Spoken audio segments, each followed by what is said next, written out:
shift bedding with no way to get out of the trailer on their own and the thermostat set at 30 degrees. At first, Morgan says they thought this was a case of human trafficking, but later found out that is not the case. He says the driver, passenger, and the girls are all half-siblings, and they were on their way to visit a family member in Salt Lake. Shouldn't have to say that, but yes, this is a horrible way to transport people. Morgan says the girls were very cold, but they are okay, and they were picked up by a family member who lives in Woods Cross. The man accused of driving the trailer, 28-year-old Jacob Ortel Scott, has been taken to jail on suspicion of reckless, aggravated child abuse. Adam Small, KSL News Radio. We have more on this story posted at kslnewsradio.com. A teenager is currently sitting in the Salt Lake County Jail accused of hiding in a young girl's room in Bluffdale for over a week. KSL News Radio's Randall Jepson has more. Bluffdale police say they were called to a home to remove an 18-year-old man from a 12-year-old girl's bedroom. Apparently, he'd been hiding there for 10 days. Then a few days later, the 12-year-old disappeared. She was found with this same guy, Riker Buxton. Police interviewed them and later found out the two had been having a sexual relationship and they had plans to leave the state. Buxton is now facing a long list of felonies. Police say the suspect is homeless and they were worried he would take off if given bail. A man accused of killing a police officer is no longer asking to be transferred from the Utah County Jail to federal custody. KSL News Radio's Alexandria Bonilla reports. Michael Jane's lawyers say the workers are trying to make sure he does not live to see trial. The documents claim he's being held in deplorable conditions, and he's not getting proper medical care following his cancer diagnosis and surgery last year. Jane is accused of killing Santaquin Police Sergeant Bill Hoosier last year when he stole a semi-truck and purposely ran him over. The request was pulled by his lawyers after the Utah County Attorney's Office said there was no basis for the filing, but his lawyers say they will be refiling. Alexandria Bonilla, KSL News Radio. An outside firm is helping Utah Valley University assess their safety needs, and lawmakers are considering if anything more should be done. The last legislative session, a section was taken out of a bill that would have required higher education schools to conduct safety assessments. The bill's sponsor, Ryan Wilcox, tells KSL TV, an event like Charlie Kirk's murder, everyone is wondering if they could have done anything more. The most important thing now is the next play. It always is. What happened has happened has happened. What can we learn from it? Senator Ann Milner says when considering the bill, they recognize that colleges have their own public safety operations and that the Utah Board of Higher Education oversees student safety and training.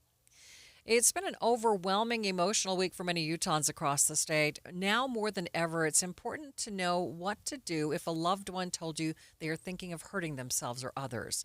KSL News Radio's Cameron Elliott tells us what you may need to know. I spoke to crisis counselor Tess Spinker, who shared the basic principles of responding when a loved one is thinking of doing something rash. Listen to them, hear them out. Avoid judgment, make them feel heard, and then moving forward, there's the 988 number, which is a nice, quick way to talk to somebody, a licensed counselor over the phone. If you or someone you know is in crisis, resources are available. Use the Safe UT app or call 988 today. Cameron Elliott, KSL News Radio.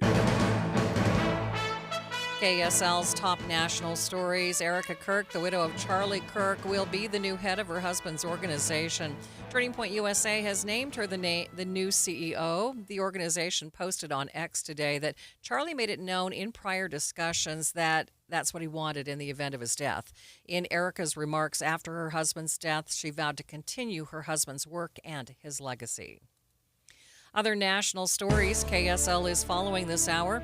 President Trump is announcing that his administration is working to gain control of Afghanistan's Bagram Air Base. U.S. control of Bagram reverted back to the Taliban after the U.S. pulled out forces in 2021. We were going to keep Bagram, the big air base, one of the biggest air bases in the world. We gave it to them for nothing.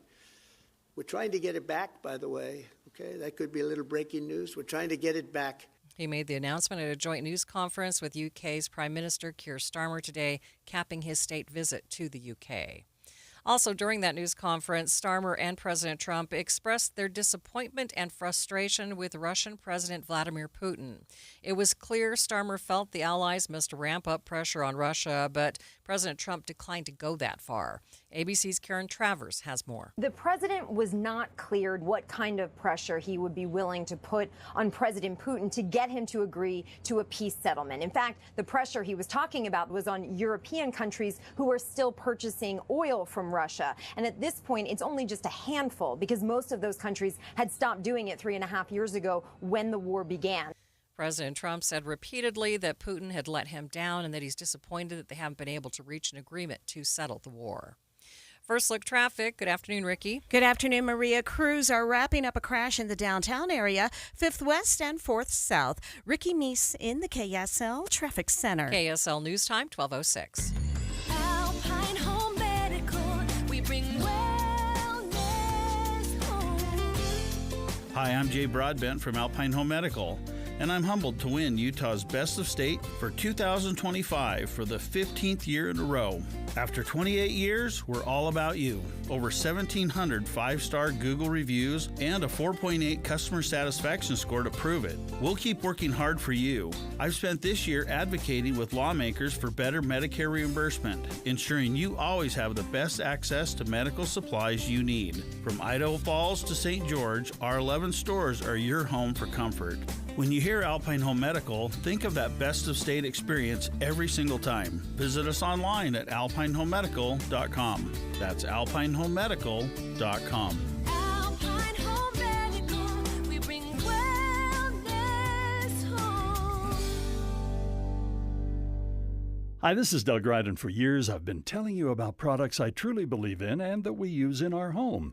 And one is Kinetico. We all know the downsides of hard water, tough on home appliances, frustrating spots on shower doors, but it also affects your personality. When you shower, does the water feel invigorating? Hard water can leave your skin feeling sticky and itchy.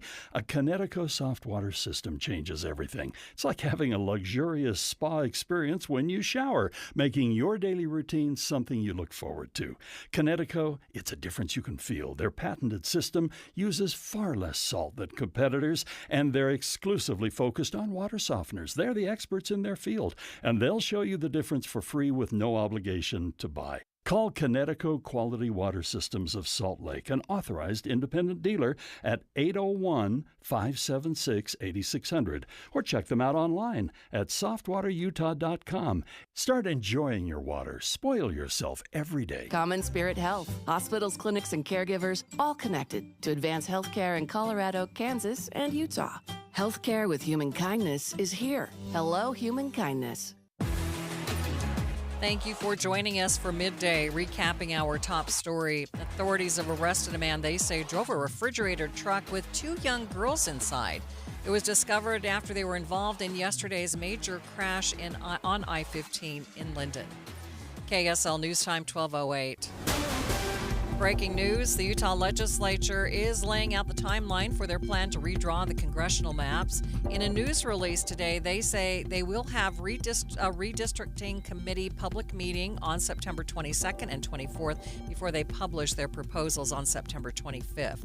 At this point, the public will have a little over a week for the public comment period. Then on October 6th, the legislature will have a special session to hold a final vote on which map they will submit to the court. This all comes after a district judge threw out the old map, saying the Utah legislature ignored a voter-approved independent commission's redistricting plan a few years back. Utah lawmakers are getting an update on the state's efforts to help the homeless during their interim committee meetings this week. KSL News Radio's Don Brinkerhoff has more. Utah Homeless Services Board Chair Randy Shumway is suggesting part of the planned campus on the west side of Salt Lake City be used as a rehabilitation center to help people detox. I'm recommending that we use this transformative centralized campus to engage in the business of helping individuals heal, moving along the pathway to human thriving. Representative Jennifer Daly Provost says she's worried about moving people so far away from the services and the infrastructure we already have. Don Brinkerhoff, KSL News Radio. People with tattoos are getting skin cancer less, but you might not want to rush to your nearest tattoo artist. KSL News Radio's Brianna Willis has more. The chance is only reduced for those who have more than one tattoo, according to researchers from the University of Utah. The team gathered 7,000 Utahns for their study and found having 2 or more tattoos decreased the risk of 2 types of melanoma. However, someone with only 1 tattoo actually has a greater risk of cancer. Researchers say they aren't sure why this is, but would like to study it further. The lead scientist says she wouldn't recommend rushing to the tattoo shop. They don't know if it's the tattoos, lifestyle choices, or an immune system response that's decreasing the risk of cancer, and they'll need to look further into it. Brianna Willis, KSL News Radio. Traffic and weather together. It's brought to you by Mountain America. Turn everyday spending into an extraordinary escape. And Ricky Meese, what's happening on the roads? Valley Freeway traffic rolling along and looking good. Now, we did have an accident. It's been cleared at 5th West and 4th South. Now one at 4th West and 4th South. Salt Lake City PD on the scene getting that cleared. Our main secondaries right now, not bad at all. If you are going to be traveling, though, in Utah County, expect the usual backups with construction on Pioneer Crossing, especially between I-15 and about 3rd East. From system install to fast fixes to delivering award-winning heating, cooling, plumbing, and electrical, call Whipple Service Champions for the win today. Ricky Meese in the KSL Traffic Center. Beautiful mid-September weather today, 83 degrees, mostly sunny skies. 60 overnight, partly to mostly cloudy skies. We'll keep that cloud cover around on Friday, 83 degrees. Mostly cloudy with a 30% chance for a shower Saturday afternoon. Temps in the low 80s. From the KSL Weather Center, I'm Matt Johnson. Another beautiful day. It's sunny and 74 degrees downtown. Coming up on Midday with Maria Shilaos. Security is expected to be extremely tight at the funeral for Charlie Kirk this weekend. We'll talk to one of our national correspondents about that. Coming up, streaming live at KSLNewsRadio.com and on the app for KSL News Radio, sponsored by At Your Service Pros. We are Utah's news, traffic, and weather station.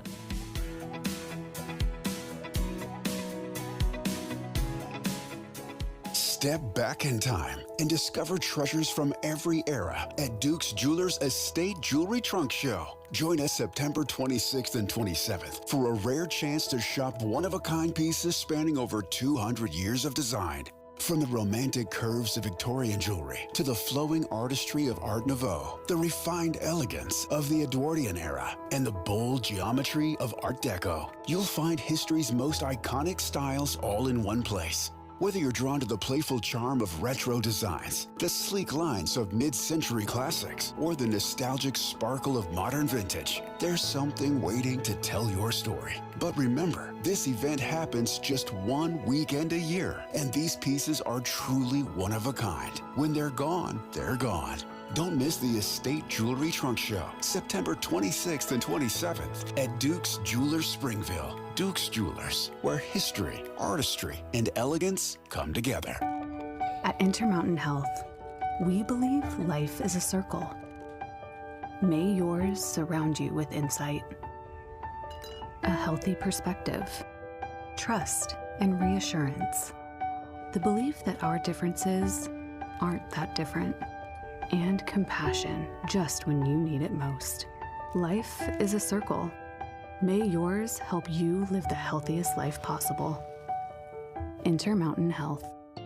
For nearly 70 years, Les Olson IT has been the trusted name for businesses. From state-of-the-art printers and copiers to managed IT services, we have the solutions you need to stay ahead in today's world. And now Les Olson IT is trusted and licensed in Utah for security systems, for technology that helps you work smarter. Les Olson IT, providing solutions that empower your business. Les Olson IT. Saving for retirement was tough enough for us. Yes, and navigating markets can be challenging at times. I understand. That's why at Fisher Investments, we take a disciplined approach with your investments. Tell us more about that. We take an active approach to money management, positioning your portfolio for opportunities we see ahead. So all your clients get the same portfolio? No, we tailor your portfolio to your individual goals and needs. What about communication? We don't like being left in the dark. We check in regularly to keep you informed on the markets and your portfolio. Which means you'll help us stay on track. Yes, our goal is your comfortable retirement. And as a fiduciary, we always put your interests first, because we do better when you do better. At Fisher Investments, we're clearly different. Learn more at FisherInvestments.com. Investing in securities involves the risk of loss. KSL News Time 12:15. The three things you need to know this hour. First, a Huntington man has been taken to jail after police accused him of driving a refrigerated semi-trailer that had two young girls inside it. I'm KSL News Radio's Adam Small. Second, the Utah legislature is planning to hold a special session early next month to vote on new congressional maps. There will be a public comment period beforehand. Third, traffic and weather together, Ricky. Delays in Tooele County, SR 36 Main Street going southbound.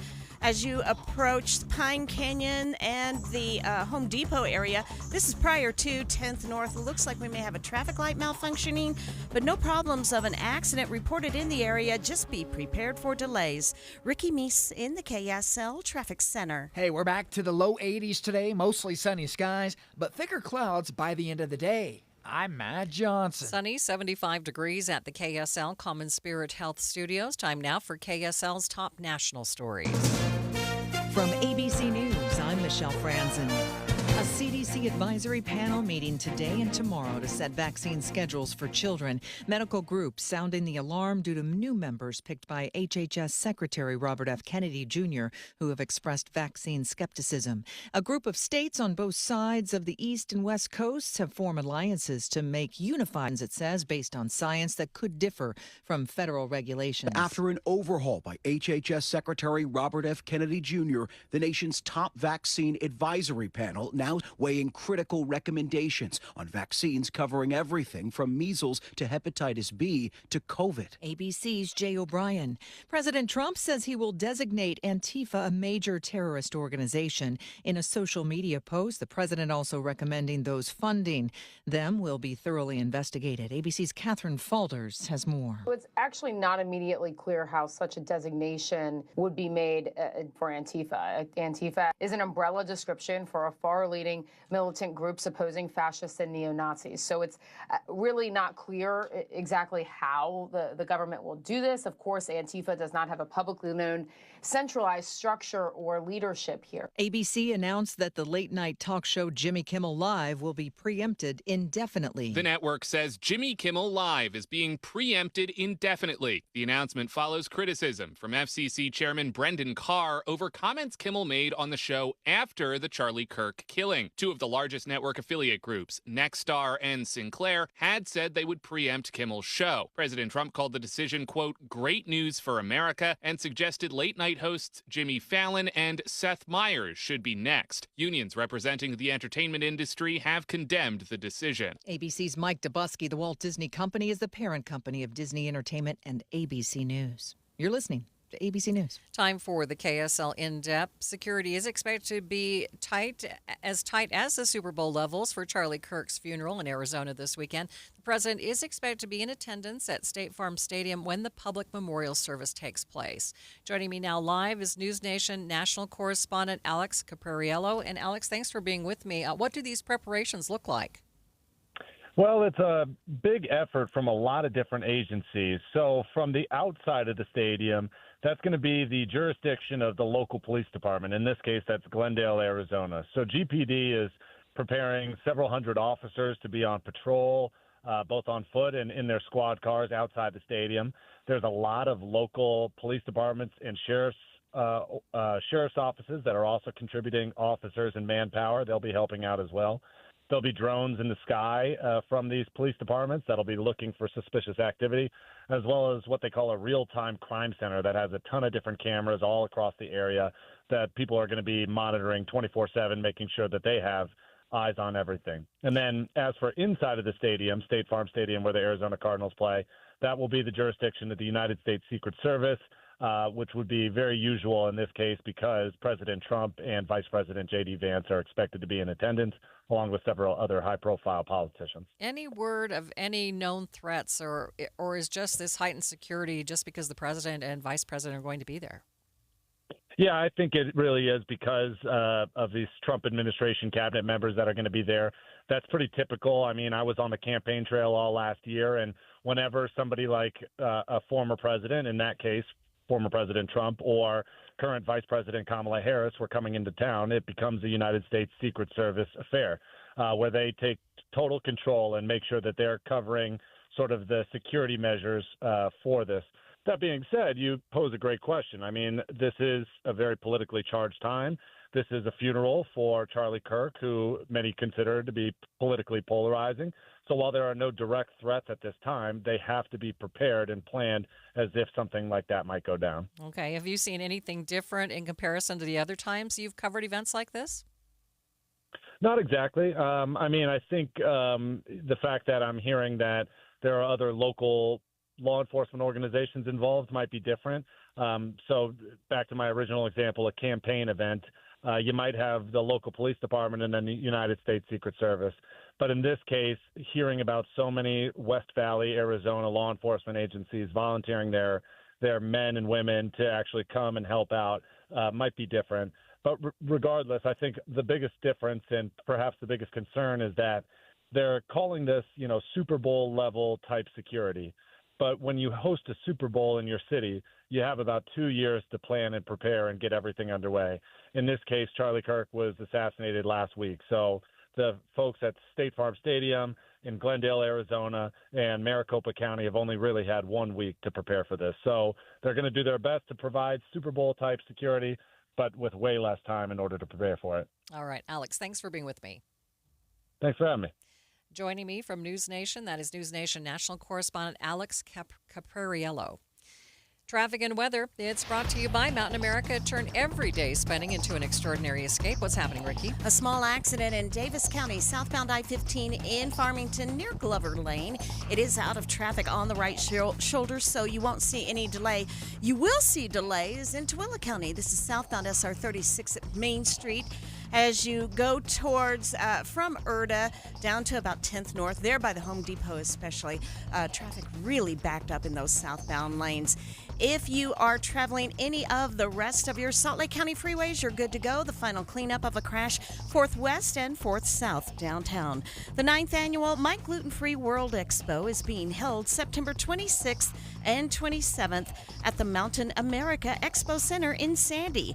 Come see over 100 vendors showcasing the best of gluten-free. Ricky Meese in the KSL Traffic Center. KSL 7-day forecast calling for 83 today, mostly sunny skies and thicker clouds in the overnight. Mostly cloudy as a result on Friday, 83 degrees. Keeping it cloudy on Saturday, but a chance for showers at 30%, 80 degrees. 80, partly cloudy on Sunday. And into Monday, 79, sunshine abound. 85 with sunny skies on Tuesday. More blue skies, 86 on Wednesday. From the KSL Weather Center, I'm Matt Johnson. A lot of sunshine, 73 degrees downtown. 7-day forecast brought to you by Performance Automotive Bountiful. And a quick check of the markets at this hour. They have been in positive territory. Right now, the big winner is the NASDAQ. That's up by more than a full percent. A complete update of your money news is coming up next.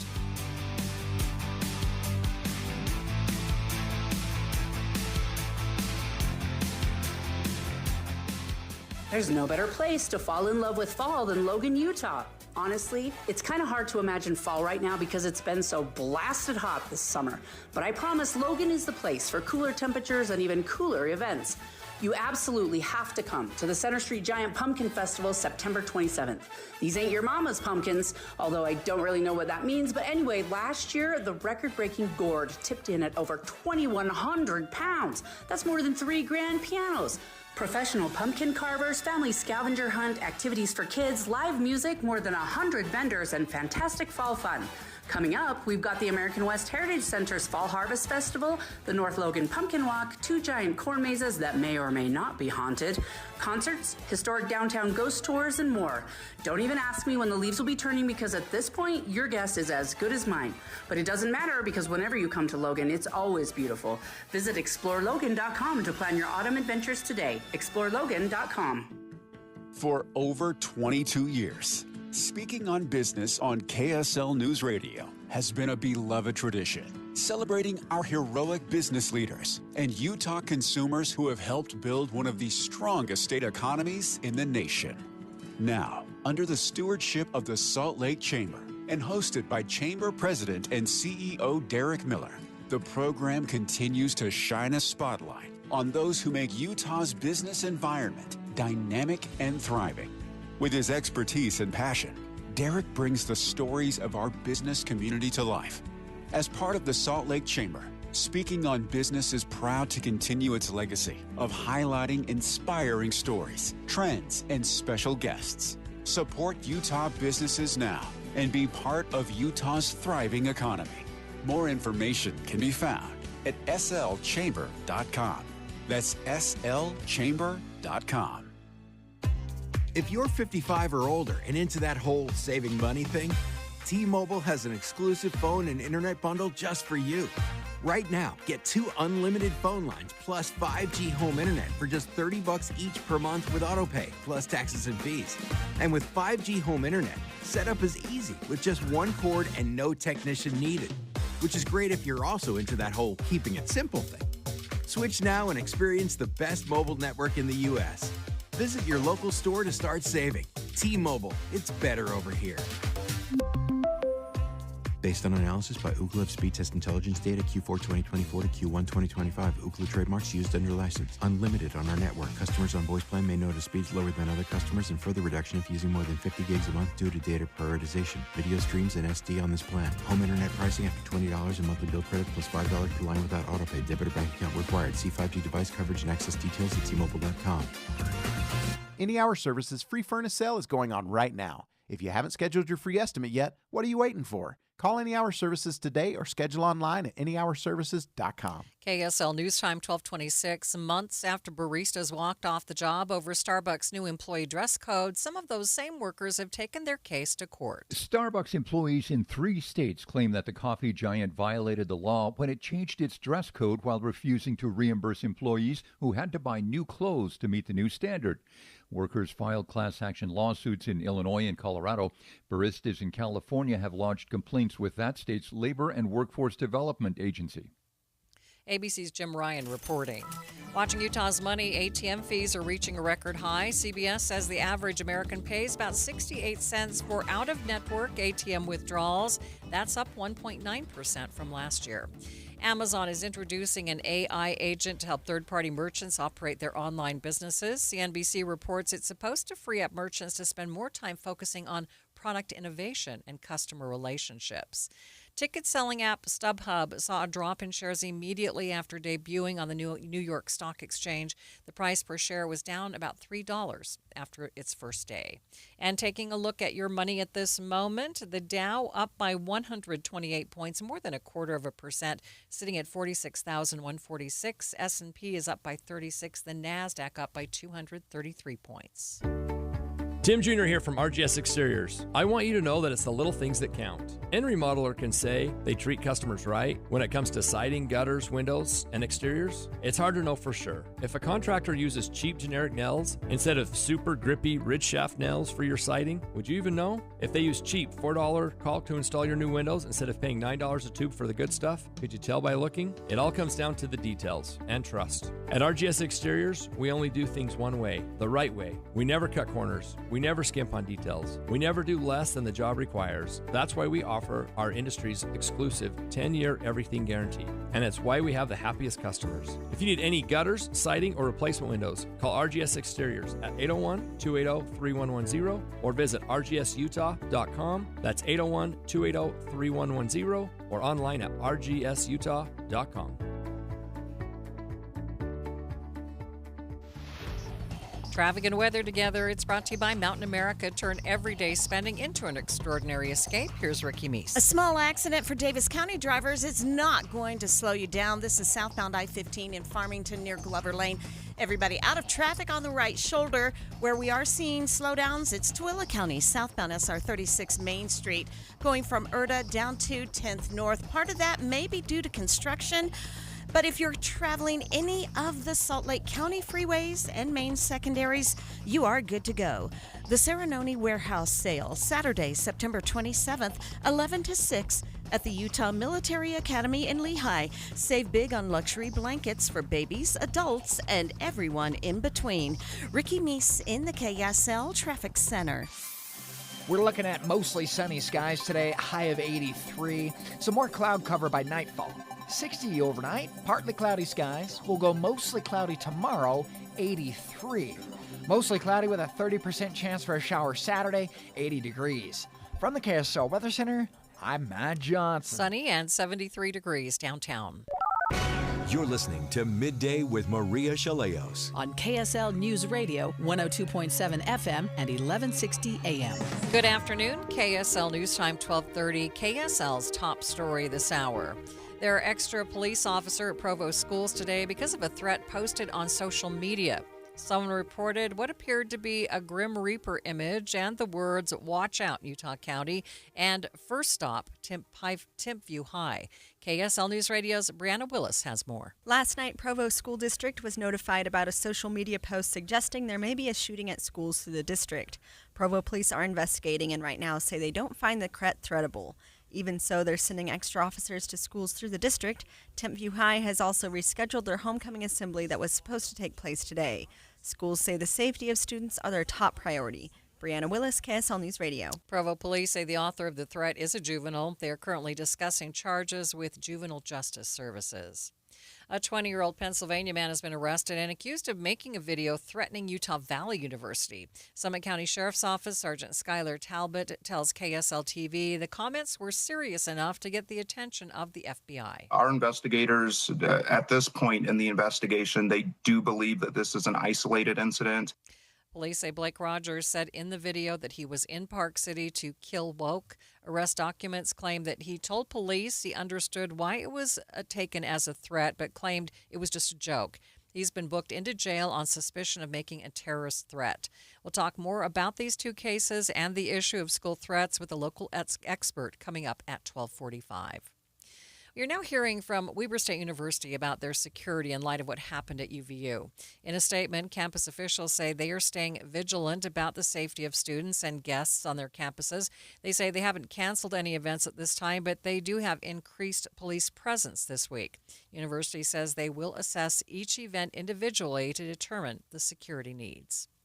Utah Senator Mike Lee is naming his latest bill after murdered political activist Charlie Kirk. Details from KSL News Radio's Don Brinkerhoff. Nicknamed the Charlie Kirk Act, Senator Lee's proposal would restore a Cold War-era law that prevented the government from distributing government-funded messages or propaganda meant for foreign audiences within the United States.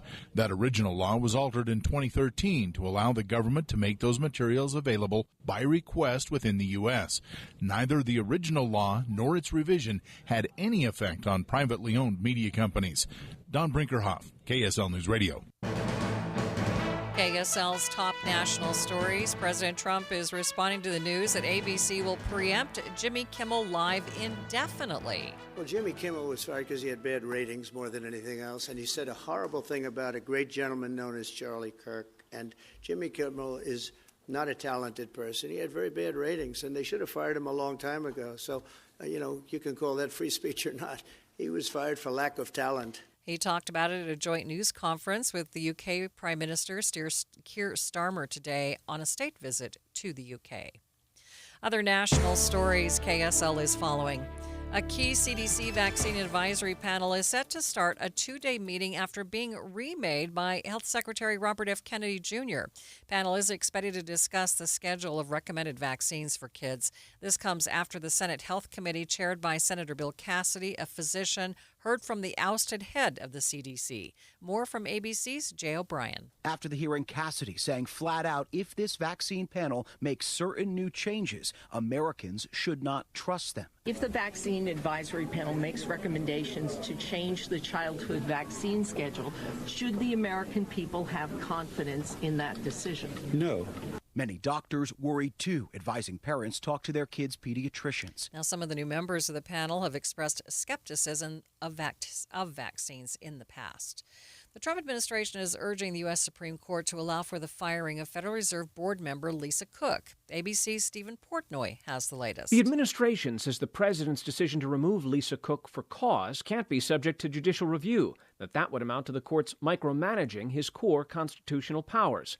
Cook has denied any wrongdoing, calling the allegations of mortgage fraud unsubstantiated. But the administration's petition to the High Court says she has refused to explain the apparent misrepresentations on her mortgage applications, and as a result, the president can reasonably determine that she shouldn't serve on the board of the Fed. The move has so far been blocked by 2 lower courts. Utah is joining a lawsuit against Ticketmaster and its parent company Live Nation, claiming they are deceptive with prices and ticketing practices. KSL News Radio's Alexandria Bonilla has more. Utah is one of 7 states, along with the FTC, filing the lawsuit. The lawsuit alleges Live Nation purposely displays low ticket prices, only to add massive fees at checkout. From 2019 to 2024, those additional fees averaged 24 to 44% of the total ticket price. During that same time period, consumers paid $16.4 billion in what the company calls, quote, mandatory fees. The lawsuit also claims the company worked with secondary ticket brokers, selling mass amounts of tickets and allowing the brokers and scalpers to upsell them, making millions of dollars. Alexandria Bonilla, KSL News Radio. First look traffic with Ricky Meese. A small accident in Davis County on the southbound side of I-15 near Glover Lane, Farmington. No delay. It's out of traffic on the shoulder. Ricky Meese in the KSL Traffic Center. KSL News Time, 12:36.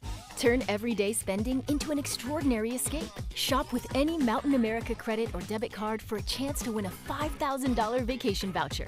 Simply tap, insert, swipe, or click to be entered to win now until October 31st. Use any card, win any trip from Mountain America Credit Union. Visit macu.com/anycard for official rules or to apply.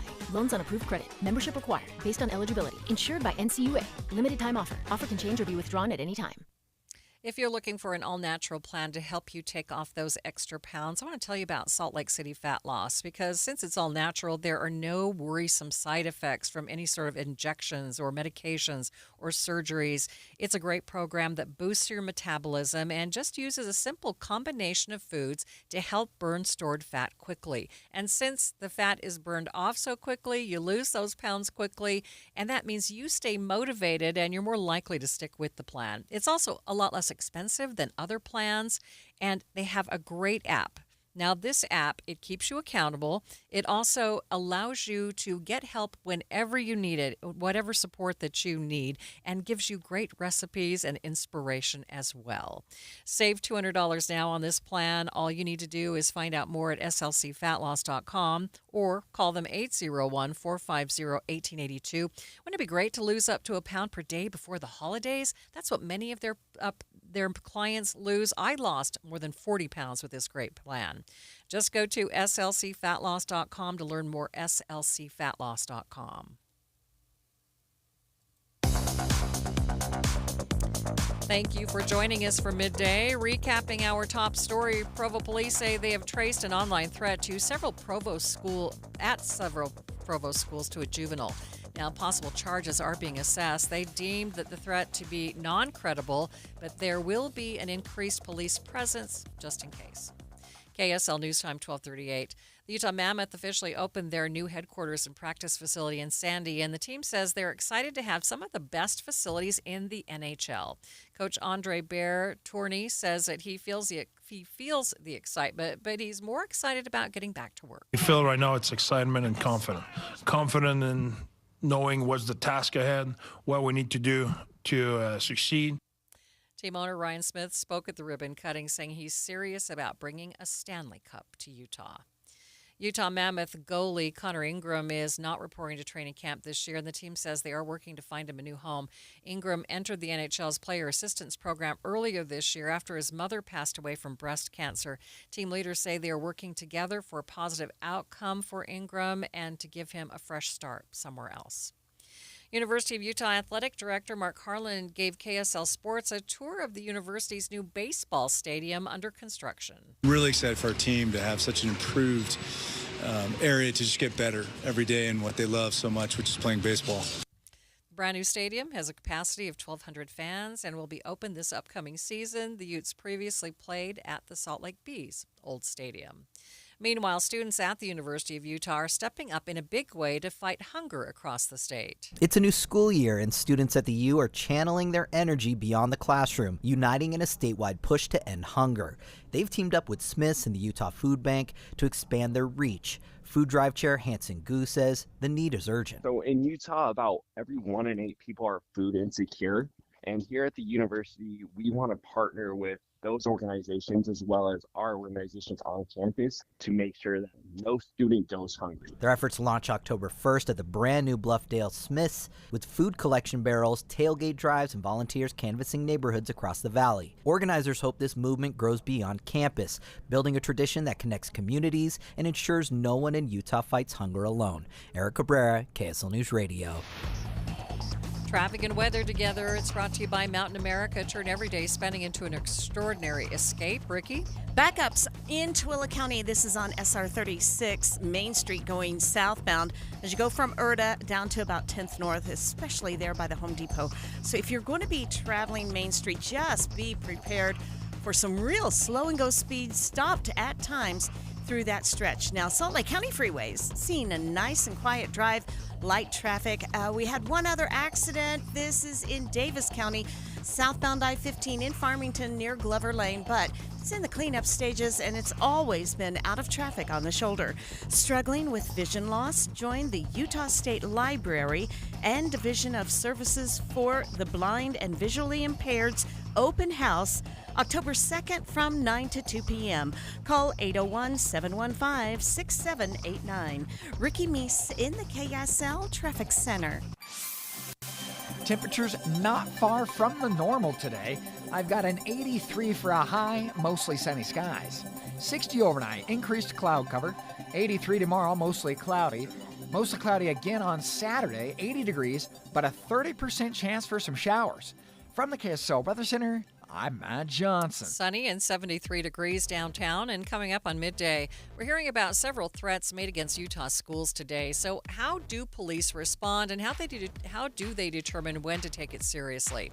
That's coming up, streaming live at KSLNewsRadio.com and on the app for KSL News Radio. We are Utah's news, traffic, and weather station.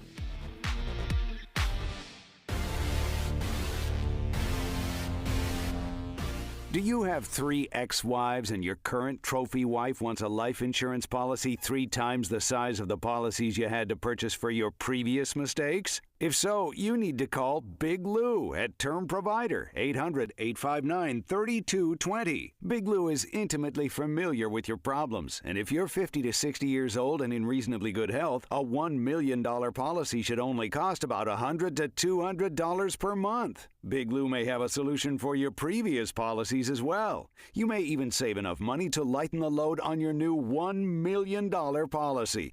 Remember, call Big Lou. He's like you, except he's only on number 2. Call Term Provider at 800-859-3220. That's 800-859-3220 for $1 million in term life insurance that you can live with. Call Big Lou at 800-859-3220. 800-859-3220. You worked hard for your 401k, but if you've left your job, your money might be sitting in the wrong hands. I'm Jeff Jr. with Trajan Wealth, and it's very possible that the 401k that you have had for years has hidden fees and limited investment choices. But if you're no longer with the company, that 401k may be at the mercy of your former employer. All of these things could be costing you thousands. Rolling over your 401k into an IRA can provide better investment options that align with your long-term goals. At Trajan Wealth, we're fiduciary advisors that are held to a higher standard with no hidden agenda and no hidden fees. Don't let your retirement dollars sit in an old plan, and don't roll it over to your new plan without consulting Trajan Wealth first. Call Trajan today at 801-899-7600. That's 801-899-7600. Advisory services are offered through Trajan Wealth, LLC, an SEC-registered investment advisor. Get in the zone, AutoZone. Summer's almost over, but the heat is pressing on. If you've got battery trouble, stop by AutoZone for free battery testing. It may just need a charge, and we'll do that for free too. If you do need a battery, we've got options starting at just $89.99. And we'll recycle your old battery for free. Now that's a strong start. Don't miss the end of summer sale. Now at AutoZone until September 22nd. Get in the zone, AutoZone. Restrictions apply. Wesley Financial Group is not a law firm, and Chuck McDowell definitely not an attorney. This is Chuck. If someone talked you into buying something really silly and you want to get out of that silly little thing, my advice, get the facts. Call me and I'll send you our timeshare exit kit absolutely free. Inside, you'll learn how timeshare works and all your options for cancellation. Call Wesley now for your free exit info kit. 800-486-9600. That's 800-486-9600. KSL News Time 1245. The three things you need to know this hour. First, Utah's senior senator is introducing a bill into Congress named as a tribute to murdered political activist Charlie Kirk. I'm KSL News Radio's Don Brinkerhoff. Second, Utah is joining a lawsuit against Ticketmaster and Live Nation, claiming it hides fees and works with scalpers. Third, traffic and weather together, Ricky. Traffic just inching along in Tooele County southbound on Main Street, SR 36. It starts just after Erda Way down to the Home Depot near 10th North. Salt Lake County freeways all clear and looking good. Ricky Meese in the KSL Traffic Center. Plenty of sunshine to go around today. Then we're talking about clouds and even showers over the weekend. I'm Matt Johnson. Right now, 73 degrees at the KSL Common Spirit Health Studios. Time for KSL's top national story. ABC News, I'm Michelle Franzen. The Trump administration has asked the Supreme Court to review a lower court's ruling blocking the president from firing a Federal Reserve Board governor. The administration says the president's decision to remove Lisa Cook for cause can't be subject to judicial review, that would amount to the court's micromanaging his core constitutional powers.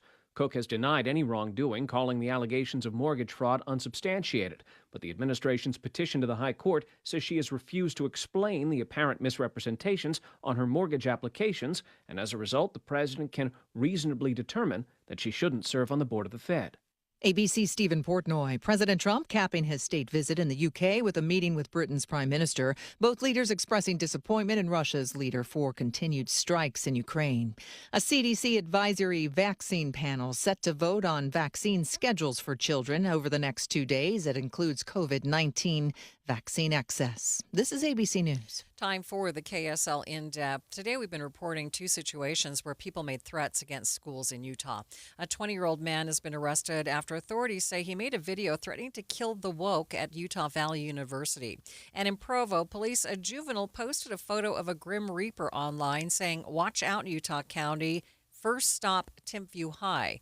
They deemed the threat not credible, but put extra officers on campuses throughout the district today just in case. Joining me now live is retired Deputy Chief of Unified Police, Chris Bertram. Chris, thanks for being with me. Now, are we seeing an increase in school threats, or are we just hyper aware right now because of everything that happened at UVU? Yeah, I think it's a bit of both right now. I think that we are definitely hyper aware of what's gone on, both there and at other places, Colorado recently. And so with regards to threats at schools, I think we are hyper aware. I also think that is something that, they come and go. We ebb and flow with school threats, but I think that right now there's definitely a hypervigilance. So how do police decide when a threat is credible or not? That's a great question. I think in the last 30 years, law enforcement have to take every threat as something that you've got to at least respond to. You've got to investigate, see if there's actionable intelligence to say that it's true or not. A lot of times these are hoaxes. These are people that are agitators or trying to disrupt what's going on in a community. And so, but the important part is that law enforcement has to treat everyone, specifically as a possibility. Our schools, our universities, our K through 12 are sacred places to us. We want to make sure that when we leave our kids at a school, that they're going to be safe for that 6 or 7 hours. And so anytime that there is any type of a threat at a school, it has to be investigated, has to be vetted out. And if there may be a possibility that it's true, security and investigations need to be ramped up at that time. So then talk about police presence. I mean, how do police balance when to increase presence without scaring people for no reason? Right. That's a balancing that, within the educational system, we don't want law enforcement or at least a group of law enforcement officers there all the time. We want our kids to feel safe, whether it's on a K through 12 or on a university or, college campus. But we do have to recognize that if we can't prove that it is a hoax or a disruption, that we do have to have extra presence during those, enhanced times. There are dates, throughout history that when I was in law enforcement, that there were certain dates that we enhanced our security at our schools. We enhanced our presence.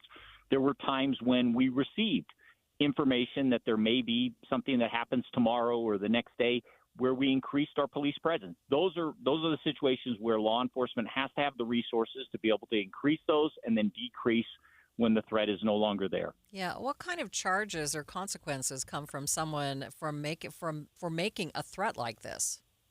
Yeah, I mean they vary. We have statutes that involve making terroristic threats. We have other statutes that are, again, depending on if we identify who this person is and what their actual motives are. If this is a juvenile, I think the charges may be a little less. If this is an adult and there are capabilities potentially, the charges become more serious. I mean, if this is somebody that actually is, has an intent to do something at a school and has the capability of doing that, then I think the charges could be definitely more serious. All right. Not only state, but potentially federal.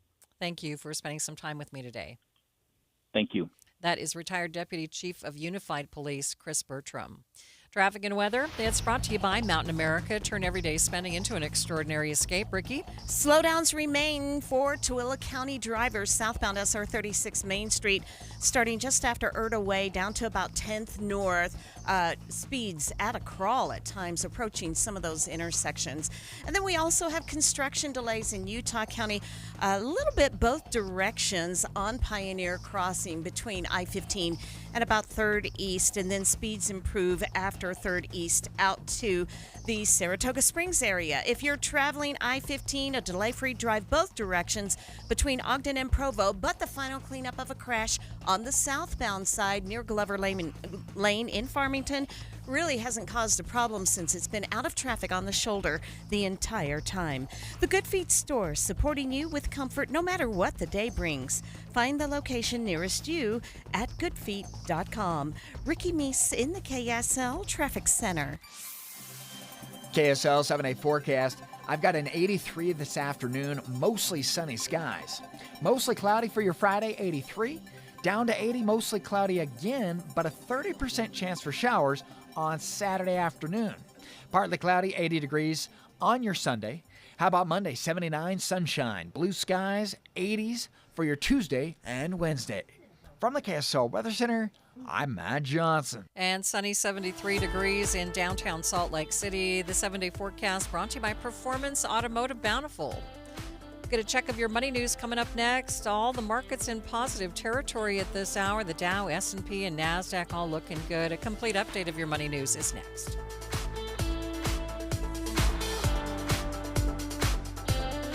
Cooler weather. What a relief, unless you have old drafty windows. Soon the heat will escape through the cracks and your energy bill is going to go through the roof. So now's the time to call Advanced Window Products and get brand new state-of-the-art custom windows and frames at factory direct pricing. The factory is right here in Salt Lake City, where they've been building precision windows since 1986, and you're going to save a lot of money since there's no middleman markup. You save 30, even 40% on your new windows. Even better, call now and they'll give you an extra $2,500 off on 10 windows or more. Double pane argon-filled windows with a low-energy triple coating, any style, any color, and Advanced Windows gives you a lifetime warranty. If you have an issue, they're not 10 states away. They're right here in town, and they offer 0% 60-month financing. So make the call now. Get $2,500 off. 801-850-9100. That's 801-850-9100, or go to advancedwindows.com. Hey, this is Dan, the laptop man from PC Laptops. Let me tell you an amazing story. Last week, a customer came in. They were a creative director for an agency, and they were frustrated that their old, slow computer wasn't processing their files quick enough. He had a big project due and could not afford any delays. Well, we hooked him up with one of our new, powerful 2025 desktops for only $999, and he was able to complete his project with ease. Take one home today. The new 2025 S1 desktop or SM3 laptop for only $999. You heard that right, $999. You get a blazing fast processor, 16 gigs of RAM, and over a terabyte of blazing storage for $9.99. What else do you get? Lifetime service warranty, and we have 12 months special financing on approved credit. Hurry in right now because supplies are limited, because at PC Laptops, we love you. Just check us out at PCLaptops.com. $9.99, PCLaptops.com. Getting help with plumbing repairs is easier than you think. All you have to do is call Any Hour Services or schedule an appointment at anyhourservices.com. No one helps more homeowners than Any Hour Services. KSL News Time 12:55. A troubled company is getting some help from one of its tech industry rivals. ABC's Jim Ryan says the deal is raising some eyebrows around Washington. Earlier this summer, the Trump administration announced that the U.S. government would invest heavily in Intel through the CHIPS Act. Now another legacy firm, NVIDIA, is pouring $5 billion into Intel, giving it about a 4% ownership in the company. The move brought a 30% leap in Intel shares before the opening bell today. In their announcement today, NVIDIA said that this will integrate the strengths of NVIDIA's AI and accelerated computing with Intel's leading CPU technologies. Watching Utah's money, Spirit Airlines is planning to slash flights by 25%. Airline says getting rid of the flight paths will cut costs. CNBC says it will also impact the size of the teams. Candy giant Mars is planning to invest $1.18 billion in EU operations by 2026. Reuters reports it's to help boost manufacturing, sustainability, and innovation. A longtime Tesla battery supplier is looking to upgrade. Japanese brand Panasonic is planning to develop a new higher capacity battery in about 2 years, potentially extending the driving range of EVs. It could lead to lighter and cheaper versions. And your money at this moment, the Dow up by 112 points, about 0.25%, sitting at 46,130. S&P up by 36, NASDAQ up 237 points. When you take your grandkids to Disney, do they know what's in your investment portfolio? Do they even care? They're busy having a great time, and you're busy making memories. At Galileo Wealth Management, we understand the nuts and bolts of retirement planning, our investments, the stock market, taxes, Social Security, Medicare, and more. But think about it. What are you trying to do here? Is your goal to beat the S&P? Or is your goal to make memories with your family? Our goal is to give you the confidence to spend in retirement without the fear of running out of money. Call Todd Kim at Galileo Wealth Management today, 801-516-3227. That's 801-516-3227, or go online to GalileoWealth.com. Let Todd Kim and Galileo Wealth Management help you make memories, not just money. The IRS finally caught up with Louie. I hadn't paid my taxes in 8 years. I owe the IRS a lot of money. Louie was in deep trouble. We're going to take your house, put a lien on your bank account, garnish your pay. They don't care. They're going to take your paycheck. Louie found out about Optima Tax Relief, the leading tax resolution firm. A-plus rated by the Better Business Bureau, they've resolved over $1 billion for their clients. Optima Tax, they help me. They calm me down. They make me feel comfortable, and I trust them. Louie has a lot to be thankful for. I don't owe the IRS anymore, and I'm able to live a comfortable life, a lot better life. It was because of Optima Tax. For tax help you can trust, call Optima now for a free consultation. Take it from Louie. If you owe the IRS, don't go it alone. Give Optima Tax a call. They can help you. Call 800-343-6460. 800-343-6460. 800-343-6460. Optima Tax Relief. Testimonial from an actual client. Some restrictions apply. For complete details, please visit OptimaTaxRelief.com. Respiratory virus season is quickly approaching, meaning we'll see more flu, COVID, and RSV in our community. The good news is vaccines are available that will help prevent these infections and keep people healthy. For flu and COVID, everyone aged 6 months and older are recommended to be vaccinated to help protect ourselves and our families against serious illness. Fall remains the best time to be vaccinated. Respiratory viruses circulate year-round, but peak late fall through winter. Your doctor can recommend which vaccines are best for you and your family. Brought to you by Intermountain Health and KSL News Radio. Before we get to your traffic and weather, we do have some breaking news that we need to tell you about. Authorities at Utah Valley University are currently dealing with a suspicious package on campus. The UVU procurement building, where all the mail for the school goes, has been evacuated. Hazmat crews are about to arrive to remove it, and we'll continue to keep you updated as we do get more information. Now let's check your traffic and weather. It's brought to you by Mountain America. Turn everyday spending into an extraordinary escape. Ricky? A good drive on your Salt Lake County freeways.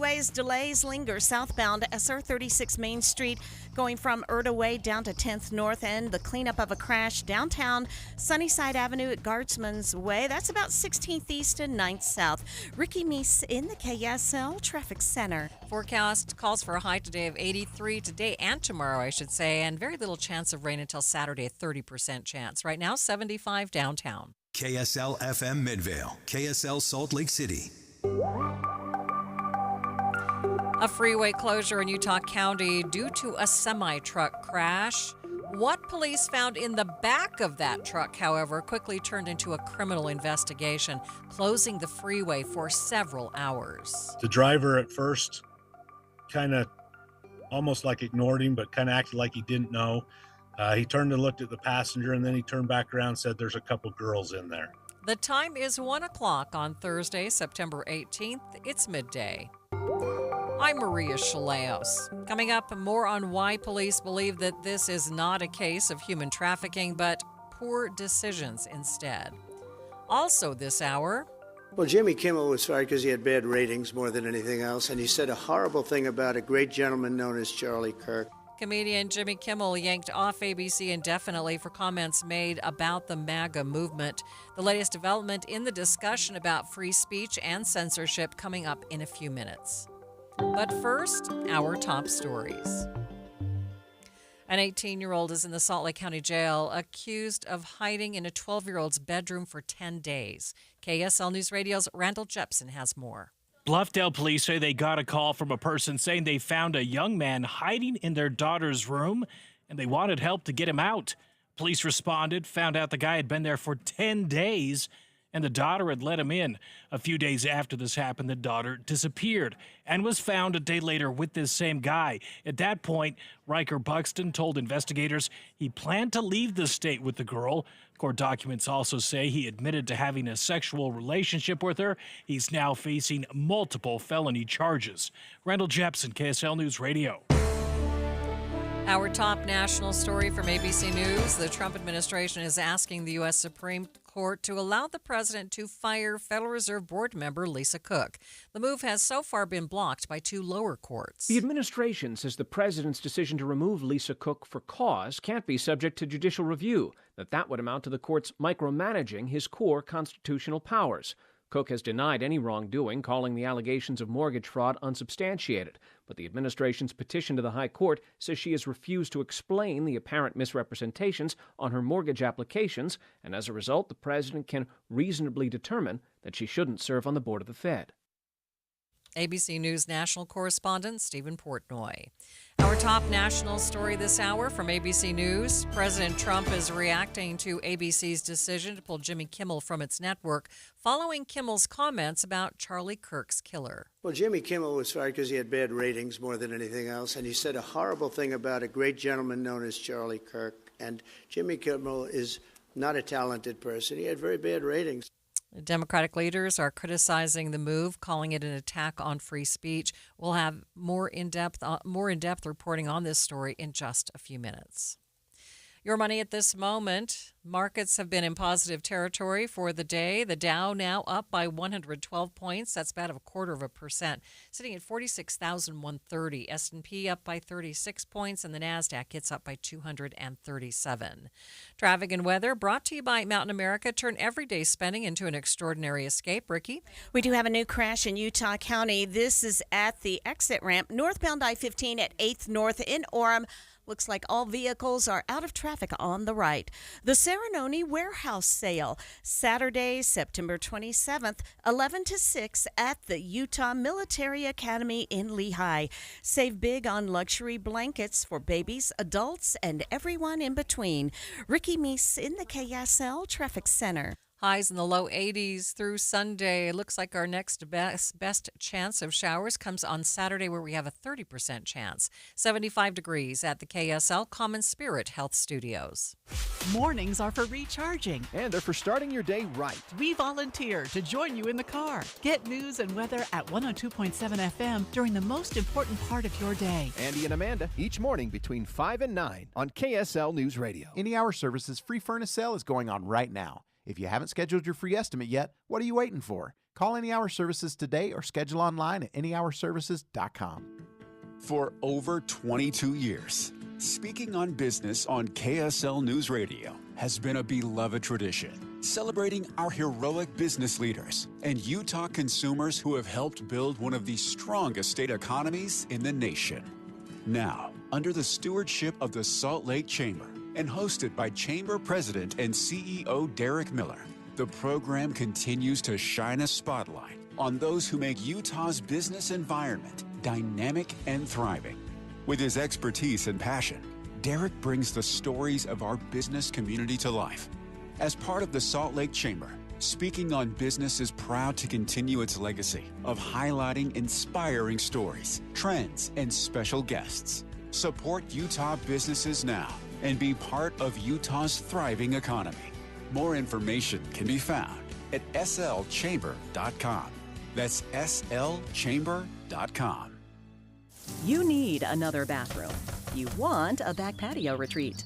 We have a plan. If you're looking to start a home improvement project, a discounted home equity line of credit from Zions Bank is an easy, affordable way to turn your home's equity into opportunity. Stop by your local branch to get started or visit zionsbank.com/HELOC to learn more. Loan subject to credit approval. Terms and conditions apply. See banker for details. A division of Zions Bank Corporation, N.A., member FDIC, equal housing lender, NMLS number 467014. Ticket packages for the Utah Mammoth 2025-26 season are available now.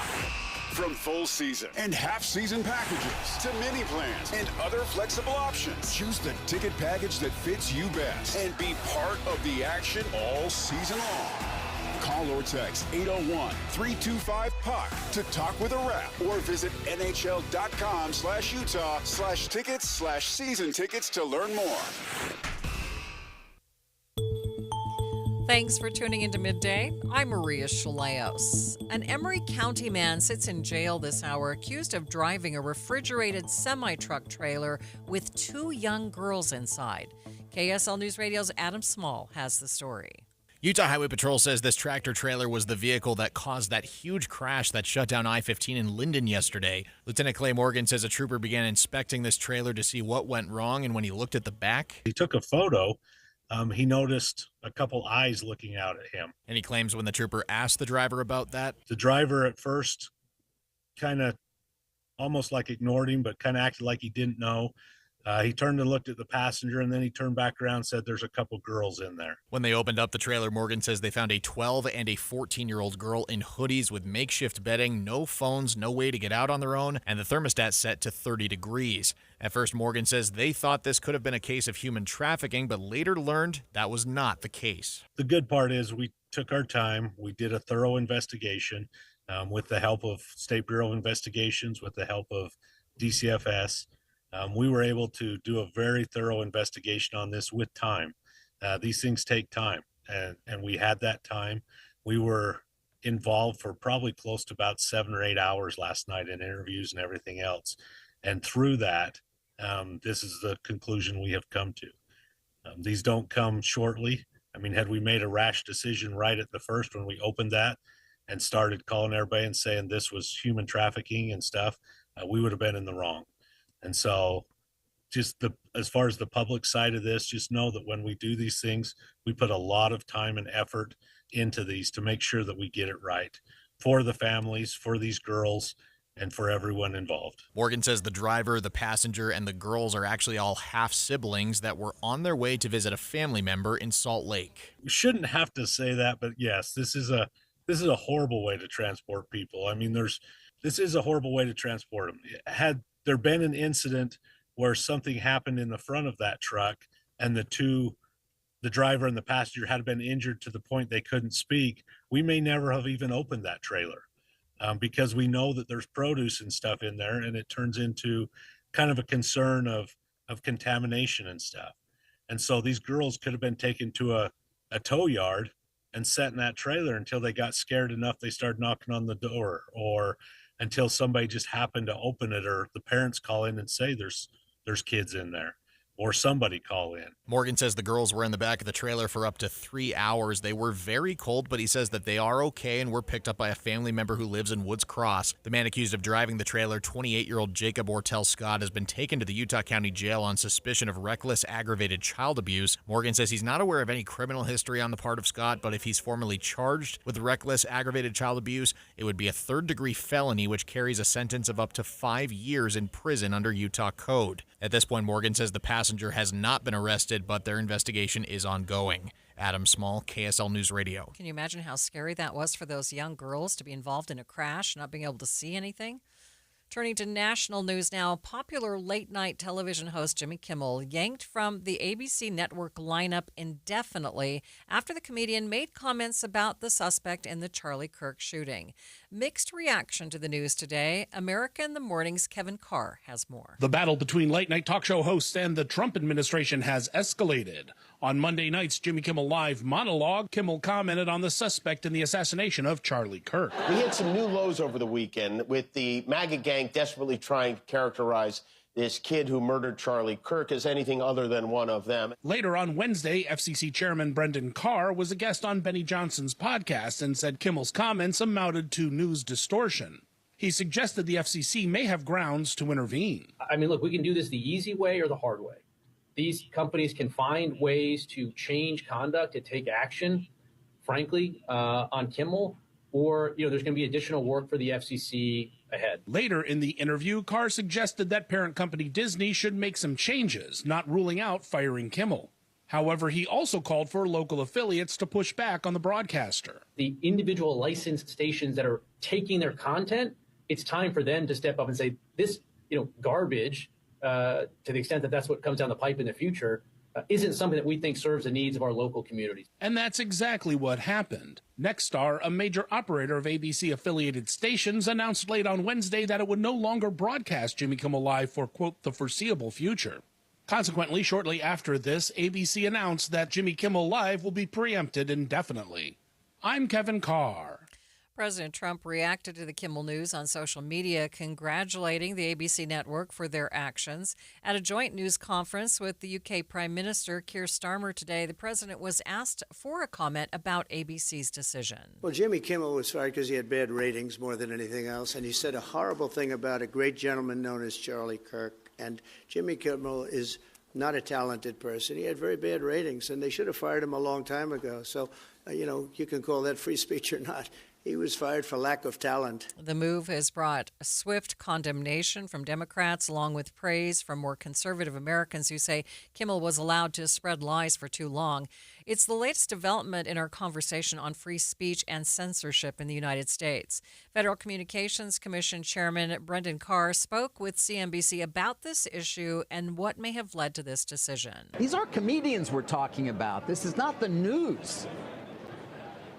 Well, look, I can tell you, Jimmy Kimmel is no Johnny Carson, and the issue that arose here where lots and lots of people were upset was not a joke. It was not, making fun or pillaring me or the administration or the president. It was appearing to directly mislead the American public about a significant fact of probably one of the most significant political events we've had in a long time. Certainly the most significant political assassination we've seen in a long time. If you have a broadcast TV license, that means that you have something that very few people have, and you're excluding other people from having access to that valuable public resource, and it comes with an obligation to serve the public interest. And again, over the years, there's been a rule in place at the FCC that local TV stations get to preempt programming that they don't think meets the needs of their communities. When it comes to the internet, we want, wide open, robust, debate, and there's no public interest standard there. There's no licensing obligation there. But again,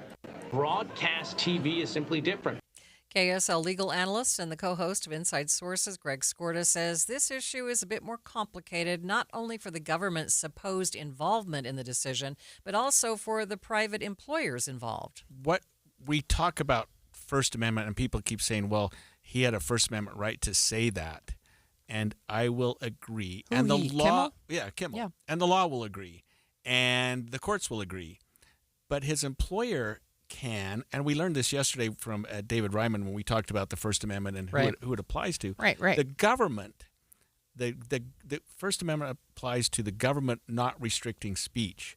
So the government can't limit what you say, or let's say you want to go give a speech at a public park or something. Right. They can't shut you down. Right. But your employer can say, and we talked about this a lot yesterday, this is a perfect example of that, where if you're posting things on your social media Right. and your employer goes, hey, wait a minute, Right. we don't want that associated with our business. Right. Post whatever you want. Right. Exercise your First Amendment rights. Right. You're fired. Right. And there's Right. nothing illegal about that. That's Right. consistent with the prosecution. Skorda says it's important to remember that while the FCC is a government institution, they didn't fire Kimmel or make the decision to pull him off the air. It was his employer that did that. Now, many of you have been chiming in your thoughts on the situation with Jimmy Kimmel.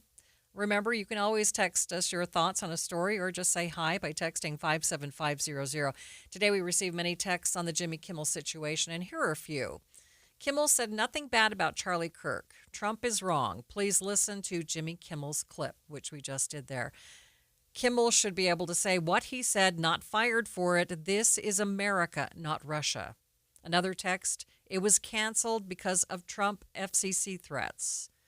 Kimmel's comments were insanely tone-deaf and inappropriate, but what's equally disturbing to me is the doublespeak of Trump and conservatives who are all of a sudden in strong favor of cancel culture when in the past they may have abhorred it. Absolutely hypocritical. Next text said, what about when the federal government is openly encouraging companies to shut down free speech? Isn't that a First Amendment issue? Another said, where is the outrage from the right on this issue? The hypocrisy is almost blinding.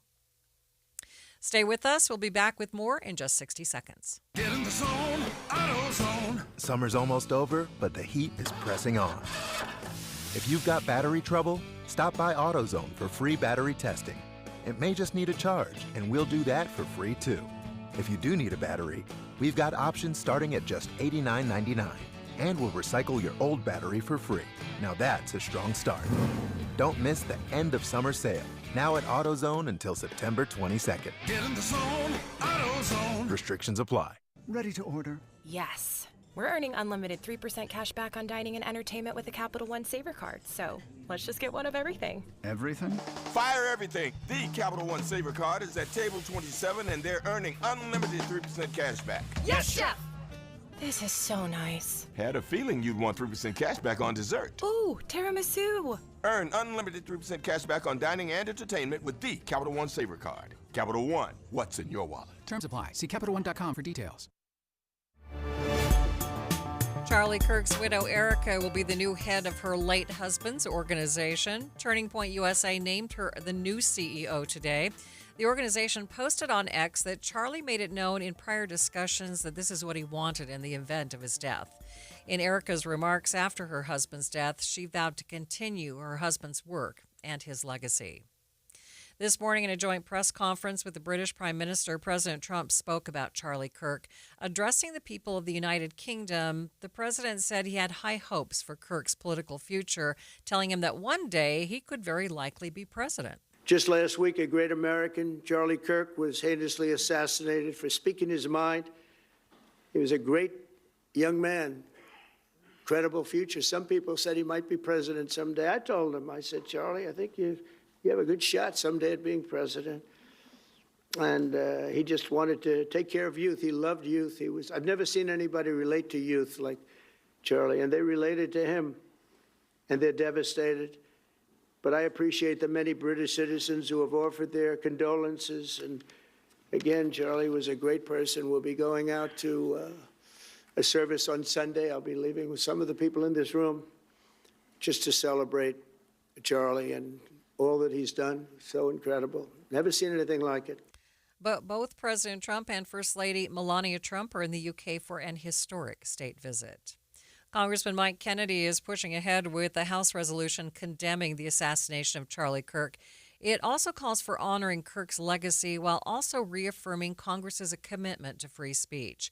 Representative Kennedy taking to the House floor to share more on the resolution and what he hopes it accomplishes. This resolution officially honors Charlie Kirk's commitment to the constitutional principles of civil discussion and debate between all people of the United States, regardless of political affiliation. From the beginning of our nation, freedom of speech has been a foundational liberty for the American people. The architects of our republic enshrined the right to speak one's mind without fear as a first principle, knowing that if the people were silenced, then every other freedom would be in peril. Throughout our history, Americans have disagreed fiercely and vigorously about politics, morality, and the course of our nation, but history shows that responding to words with hatred or violence only sets us back. Instead, generation after generation, we have chosen the harder path to keep the conversation going, to answer speech we oppose with more speech, with reason, civility, and conviction, rather than be intimidated by violence or dragged down into vengeance. The founders placed their faith in the power of truth and discourse. They knew that in a free republic, the solution to false or harmful ideas is to counter them in the light of public discussion. As Thomas Jefferson reminded us, error of opinion may be tolerated where reason is left free to combat it. We must hold fast to that principle. We will turn more hearts with calm truth than with angry thunder. We will not let violence intimidate us, and we will not let violence drown out truth.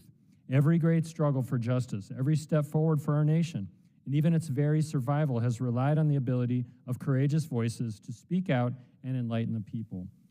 Congressman Kennedy also honored Kirk on the House floor, saying Kirk's words helped young people across the country believe that their voices truly mattered and that they could really make a difference in crafting the future of the nation. Let's get an update of traffic and weather. It's brought to you by Mountain America. Turn everyday spending into an extraordinary escape. Ricky? Delays remain southbound SR 36 Main Street as you go from Way down to 10th North in Tooele County. And in Utah County, a small accident. It's now out of traffic on the shoulder on the exit ramp from southbound I-15 at Main Street, Highway 6, Spanish Fork, again, out of traffic, no delay at that ramp. When you need the financial products and services for every stage of life, Cyprus Credit Union is there for whatever the future holds. Visit cypruscu.com today. Ricky Meese in the KSL Traffic Center. Comcast Business High Five Hotline. What's the state of your excitement? I signed my business up for the 5-year price lock guarantee, and I can't stop high-fiving people. High five! Okay, deep breath. High five. You're in a good place. You signed your business up for 5 years of gig speed internet and advanced security, all on our ultra-reliable network. Gig speeds and advanced security? I'm so stoked. Yep, and you get it at a great rate that's locked in for 5 years. Woo! The high five is just your body's way of saying, I'm winning. So this is natural. High-fiving everyone you see in a state of business savings enthusiasm, totally natural. Sweet! Thank you! Thank you! High five, everybody! High five! The Comcast Business 5-year price lock guarantee is back, but only for a limited time, so sign your business up today. High five! Comcast Business, powering possibilities. Ends 9/21/25 for new customers with qualifying bundle. Current customers may be eligible depending on services and area. Guaranteed rate applies to monthly service charge, excluding taxes and fees. Other restrictions apply. Hi, this is Doug Ryden. For years, I've been telling you about products I truly believe in and that we use in our home. And one is Kinetico. We all know the downsides of hard water, tough on home appliances, frustrating spots on shower doors, but it also affects your personality. When you shower, does the water feel invigorating? Hard water can leave your skin feeling sticky and itchy. A Kinetico soft water system changes everything. It's like having a luxurious spa experience when you shower, making your daily routine something you look forward to. Kinetico, it's a difference you can feel. Their patented system uses far less salt than competitors, and they're exclusively focused on water softeners. They're the experts in their field, and they'll show you the difference for free with no obligation to buy. Call Kinetico Quality Water Systems of Salt Lake, an authorized independent dealer, at 801-576-8600, or check them out online at softwaterutah.com.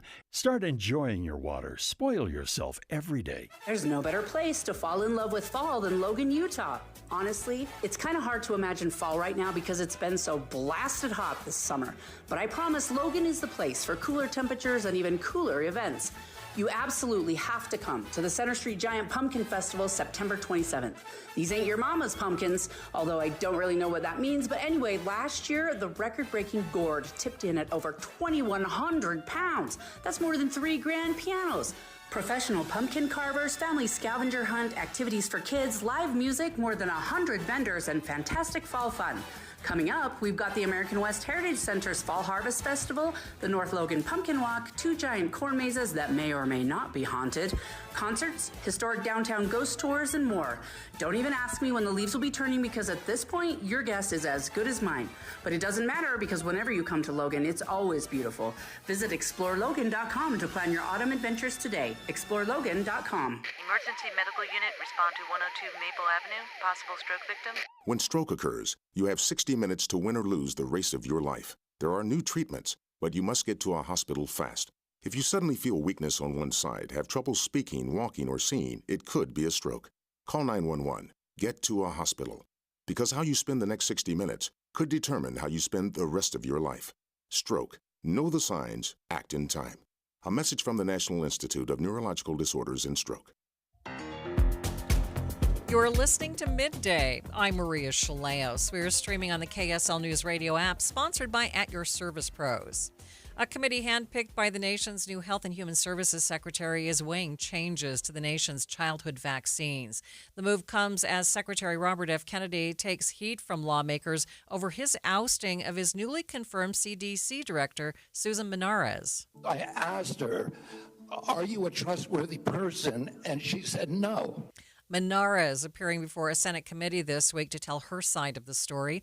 Start Here host Brad Milkey and ABC's Cheyenne Hazlett take a look at her testimony and what it may mean for the nation's health. This was a really fascinating rung in the ladder. We've been covering this whole back and forth, and this was the first time we really got clear, straightforward explanation from one side or the other. On the morning of August 25th, Secretary Kennedy demanded 2 things of me that were inconsistent with my oath of office and the ethics required of a public official. This is what Menares said happened. She said that she was asked specifically to sign off on every upcoming recommendation that will change guidance around vaccines, and that she was asked to dismiss high-ranking career officials at CDC who handle vaccine policy. I responded that I could not pre-approve recommendations without reviewing the evidence, and I had no basis to fire scientific experts. She said she was unwilling to do both.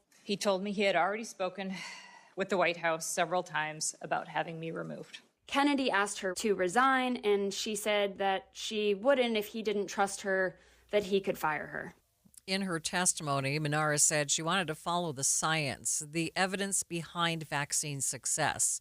But she said that RFK prompted her to ignore the data and failed to produce anything else that she could use in her decision-making. I could not replace evidence with ideology or compromise my integrity. She said she pressed Kennedy for the data or the evidence of these upcoming changes. Did he cite any data or science as relates to the potential ACIP recommendations to persuade you to support them? He did not have any data or science to point to. Senators pressed her to explain more about the evidence, and she said that demanding evidence is exactly what she was doing when she insisted CDC recommendations be based on credible science. Yeah, I was going to say, let's talk about the firing is one thing, but the bigger issue here does seem like what RFK Jr. will expect from the CDC and how he is arriving at these decisions. So, I mean, what are the possible decisions that Menares might have had an issue with? So one of the newsiest parts of this hearing was that Menares said that Kennedy had actually told her that the routine vaccinations recommended for children would be changing starting in September. Now, that's news to all of us who are about to cover this upcoming CDC meeting where they'll go over the childhood vaccinations that are recommended. We got into an exchange where I had suggested that I would be open to changing childhood vaccine schedules if the evidence or science were supportive. And he responded that there was no science or evidence associated with the childhood vaccine schedule. And Kennedy told Menares, according to her, that she needed to be on board for that.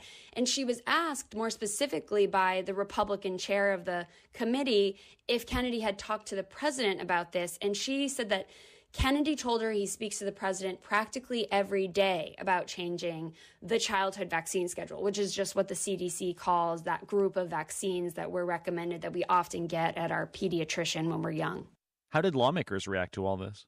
You know, Democrats were pretty aligned and Republicans were a little split. It's similar to what we saw when Kennedy himself testified a few days ago in front of the Senate. A little bit of an erosion there of the political faith in Kennedy.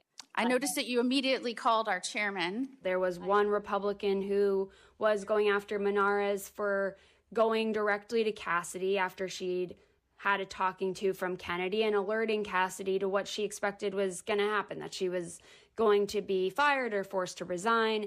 And Cassidy came in and said, It is entirely appropriate for someone with oversight concerns to contact my office or me, or frankly, any of us.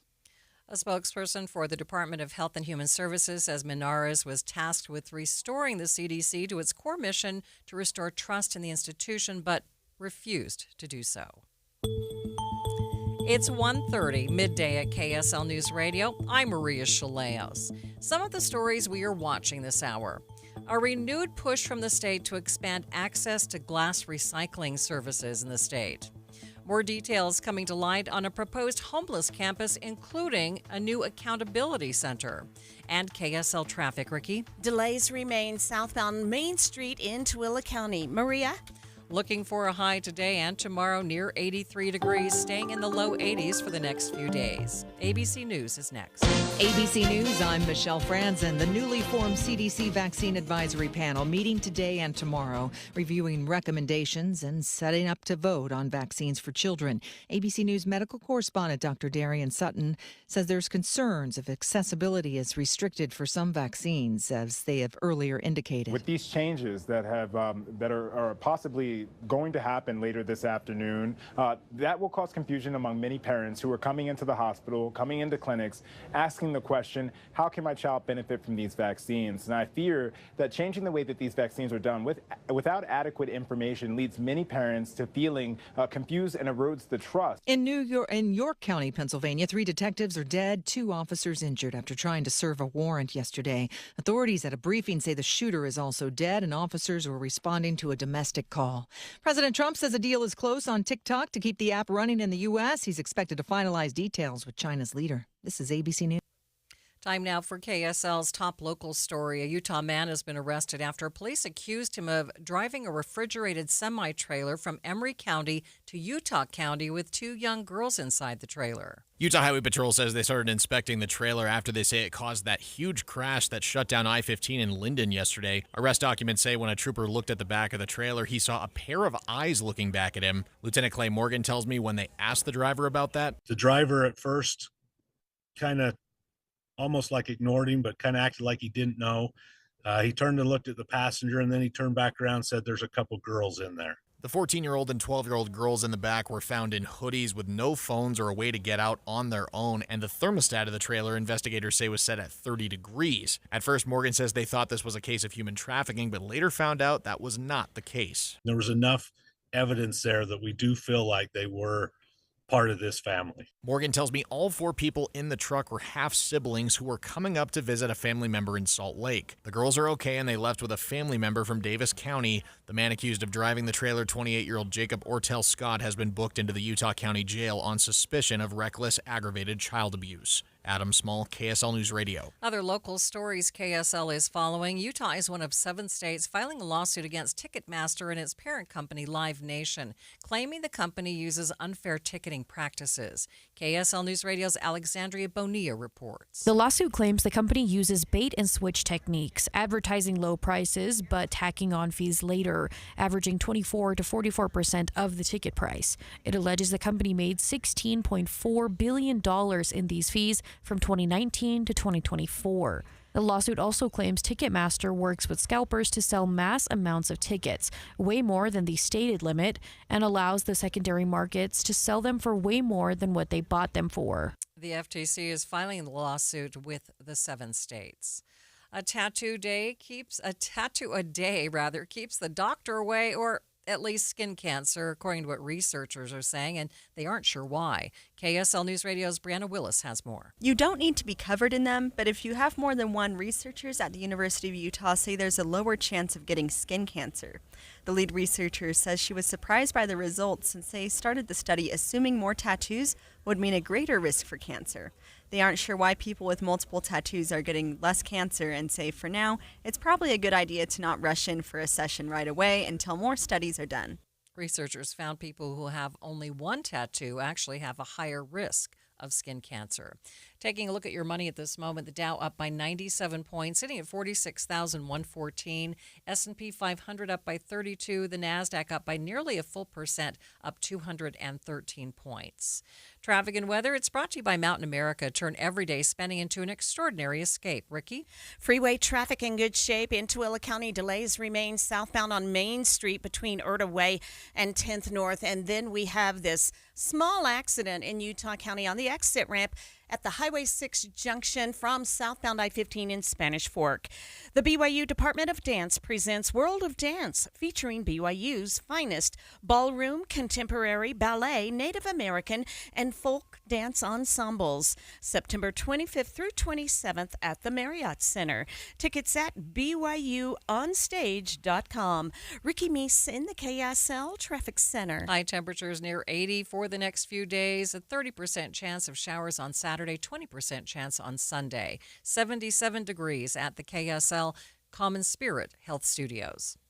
A reminder about the simplest way to get updated for your day. Hit your KSL preset when you jump in the car, and we'll take care of the rest. Hear key news updates and traffic reports. Andy and Amanda from 5 to 9 in your car. KSL News Radio at 102.7 FM. Tired of hearing scary radio ads about the IRS? Tax Relief Advocates is different. TRA is here to tell you that if you owe money to the IRS, whether it's $5,000 or $500,000, we have a solution. TRA can eliminate or reduce what you owe to the IRS with zero risk to you. We have over 1,000 5-star reviews on Google and an A+ with a BBB. End your tax nightmare today by visiting TRA.com or call 800-275-1728. That's 800-275-1728. University of Maryland Global Campus offers more than 55 flexible online certificates that provide short-term credentials and real-world skills you can use immediately. With a range of affordable undergraduate and graduate certificates in high-demand fields like business, AI, cybersecurity, data analytics, and healthcare, you can earn credentials quickly to help advance your career. Learn more at umgc.edu. That's umgc.edu. Certified to operate in Virginia by Chev. I'm Christian Staples with Arctic Spas. One of our values is to do only what is good for our customers in the long term. Our goal is to have you as a happy Arctic Spa customer and longer. This means that we only sell and service Arctic Spas. We are built for the long term because we cut your electric bill in half compared to other brands. We do multi-level seating, armrests, adjustable pillows, and 100% massaging jets to make it more comfortable, so you will continue to enjoy it over the long term. The Arctic Spa has automatic saltwater care and automatic pH control. Less worry means you will enjoy it more over the long term. Focusing on Arctic Spa customers gives you a better experience with our knowledge, training, parts, and accessories that you need for the long term. You will enjoy your Arctic Spa longer, making us the least expensive option over the long run. When you're looking for a long-term hot tub with service for the long term, check us out at ArcticSpasUtah.com, covering all of Utah with stores in Salt Lake, American Fork, and St. George. Arctic Spa, the only spa built for Utah's harsh climate, and the best long-term choice for you. You're listening to Midday. I'm Maria Shilaos. Utah could see an expansion of their glass recycling programs after lawmakers questioned what should happen with millions of dollars worth of glass from a recently demolished building on Utah's Capitol Hill. In an interim committee meeting this week, Assistant Director of Waste Management and Radiation Control, Stevie Norcross, spoke about the current state of glass recycling in the state and what a new report proposes be done to expand access for everyday Utahns. She joins me now in the studio to go more in depth on this. Thanks so much for being with me. So give us a little bit more background on the study. Tell us what's happening. Sure. So the This was a study that was required per a bill that was passed in this last legislative session. As you mentioned, one of the big impetuses for that bill is that while the North Capitol building was being remodeled, they ended up with about $4 million of glass that's 10 years old. And the question came up, what are we supposed to do with this? Right. While they're in the middle of remodeling the building. And that's an issue, right? We do have excellent glass recycling services and resources in the state of Utah. In fact, we have the entire material recycling cycle in the state for glass specifically. We have a momentum recycling that takes that empty pickle jar that you have, and they take it, they crush it, and they turn it into a material that can be used by a manufacturer to produce something new. So then we have Owens Corning that's located in Nephi, and they take that material from Momentum and they produce fiberglass insulation. So there's a lot of good opportunity to recycle here. There's just some obvious gaps in knowledge and planning and foresight in getting that glass to where it needs to be, which is it should be recycled. Yeah, and not every community, in fact, most of our communities don't have recycling programs. Yeah, that is exactly right. So part of our study, we looked at which counties in the state have what types of glass recycling services. So in general, there's two services that could be available. Either you can, if it's in your area, right? So either you can get a glass recycling bin on your curbside. I have one at my home, not very common. And then, or there's glass drop-off bins. And those services, both of them, are available in counties along the Wasatch Front. But as soon as you go off the Wasatch Front, those services start to drop off. And there's actually about half of our counties that don't have either option when it comes to glass recycling. So what does your report propose to help bring accessibility to other areas? Yeah, so we have 4 policy recommendations that we made. So 1, increase the amount of glass that's being recycled. This comes from the North Capitol building story. Require if there's a state solicitation to remodel, demolish a building, require at least considering using that glass to recycle it and put that into the budget in the upfront, right? 2, increase the demand for the products that are produced from recycled glass materials. And so that, again, going back to our state contracts, prioritize building materials that contain recycled glass. And that wouldn't just be your fiberglass insulation. There's also concrete that includes recycled glass. There's landscaping materials, blasting, filter media, etc. And then 3, increase the access to recycling services. So we recommend that there's about 50 liquor stores located throughout the state. We're recommending that the liquor stores are required to have a bin located on site or within a certain radius that the public can use to drop off their glass. And that's because those are accessible locations and there's a lot of glass that's being produced at those locations. And then number 4, reduce transportation costs. So maybe take advantage of the Utah Inland Port system that we have here. And when it's going from a rural area, containers going from a rural area are often empty. So why not fill those empty containers with glass and send them up to Momentum Recycling, for example, so it can be recycled. So what happens with your proposals now? Yeah, so we made our recommendations. The legislature, the 2 legislators who actually ran the bill during the session, they're going to have a conversation. They're going to look more closely at our recommendations, and they're going to hopefully propose a bill. We'll see what comes from it, but they are going to continue to coordinate with us and let us know what they're thinking, whether that's one or all 4 of these recommendations. Anything would be a step forward. Anything that improves convenience for most people is going to be a big help.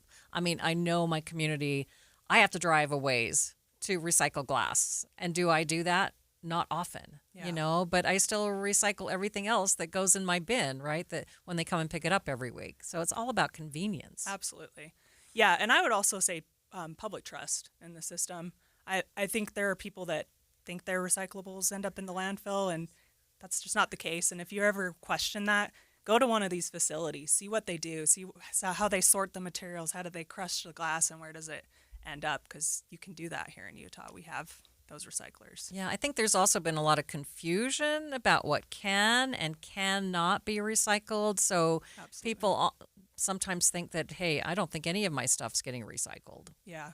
And glass is pretty unique because you can't put it in your blue bin. I do want that to be clear. If you have curbside recycling, it's its own separate bin. But there's reasons for that, and a few of them, just to name a few. So if you put it in your blue bin, it actually, the glass breaks and it contaminates like the cardboard material, and it reduces the value of those materials. But also it would add a step where those material recovery facilities that normally sort the paper, plastic, metals would have to be handling that glass material and basically rebuild their facilities to be able to handle the glass. Right. So we just don't have the infrastructure for that right now. Yeah, just clear up a couple of misconceptions. Do you have to wash out the items that you do put in your blue bin? That's a great question. It depends on and I'm trying not to use lingo too much or acronyms, but material recovery facility that accepts your materials. Most of them are advanced enough where if you have, like, let's say an empty tin can and it's got some beans in there, residuals, it'll burn off actually when they process the metal. So they'll sort it at the MRF and then it'll go to a metal recycler and it'll burn off. But things like your pizza box that's got a grease stain in there, most MRFs are not going to want to take that because it actually reduces the value of those materials and makes them harder to sell to somebody. Okay, I wish we had more time because I have more questions. Okay. But thank you so much for being with me today. Yeah, thank you. And again, that's Stevie Norcross, Assistant Director of Waste Management and Radiation Control. Midday continues in just 60 seconds. When you choose Performance Automotive in Bountiful, you're choosing selection, convenience, and exceptional service. With 3 locations, Performance Ford Lincoln, Performance Honda, and Performance Toyota, Performance Automotive is here to serve your needs. Performance Automotive in Bountiful, where excellence comes standard. Start your search at performancebountiful.com. An emergency can happen any second. Here's a few seconds to think about where you'd go. When you need medical care fast, the closest emergency room is a smart thing to know. Common Spirit Health ERs are your direct path between feeling scared or uncomfortable and feeling better. Find emergency care in your neighborhood at mountain.commonspirit.org.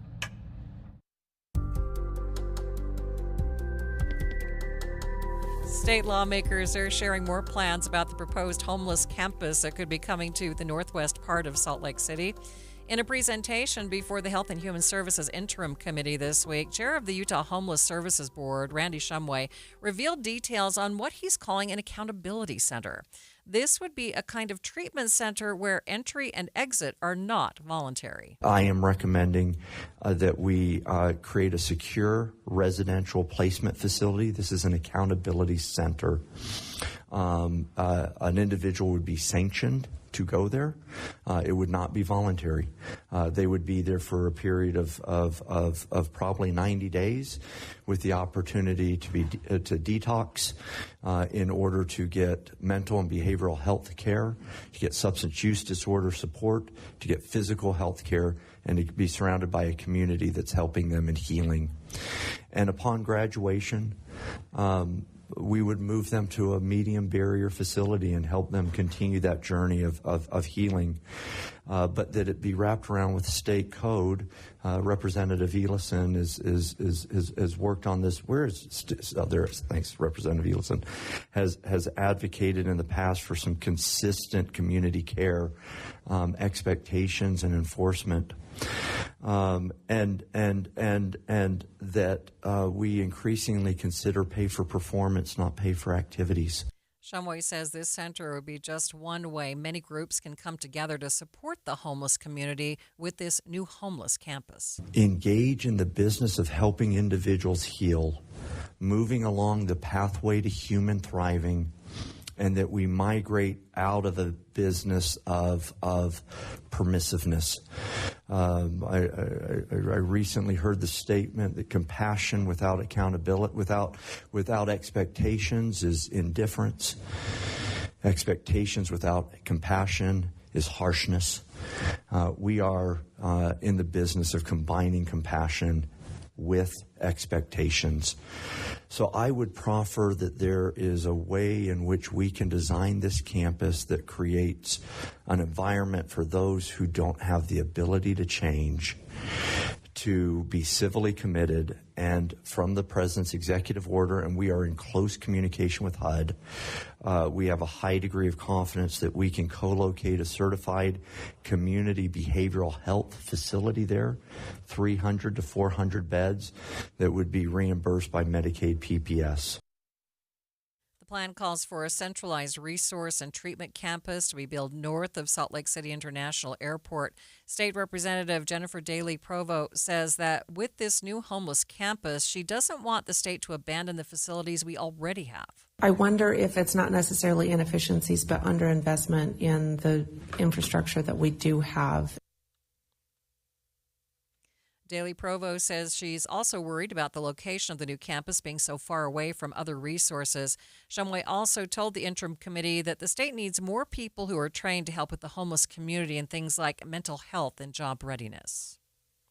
A chance to learn some history while also soaking in the spookiness of the fall season. More on an event that'll have you dying to get into your local cemetery. That's coming up next. But first, it's KSL Traffic. It's brought to you by Mountain America. Turn everyday spending into an extraordinary escape. Ricky? Well, traffic's still delayed in Tooele County. This is southbound Main Street, SR 36.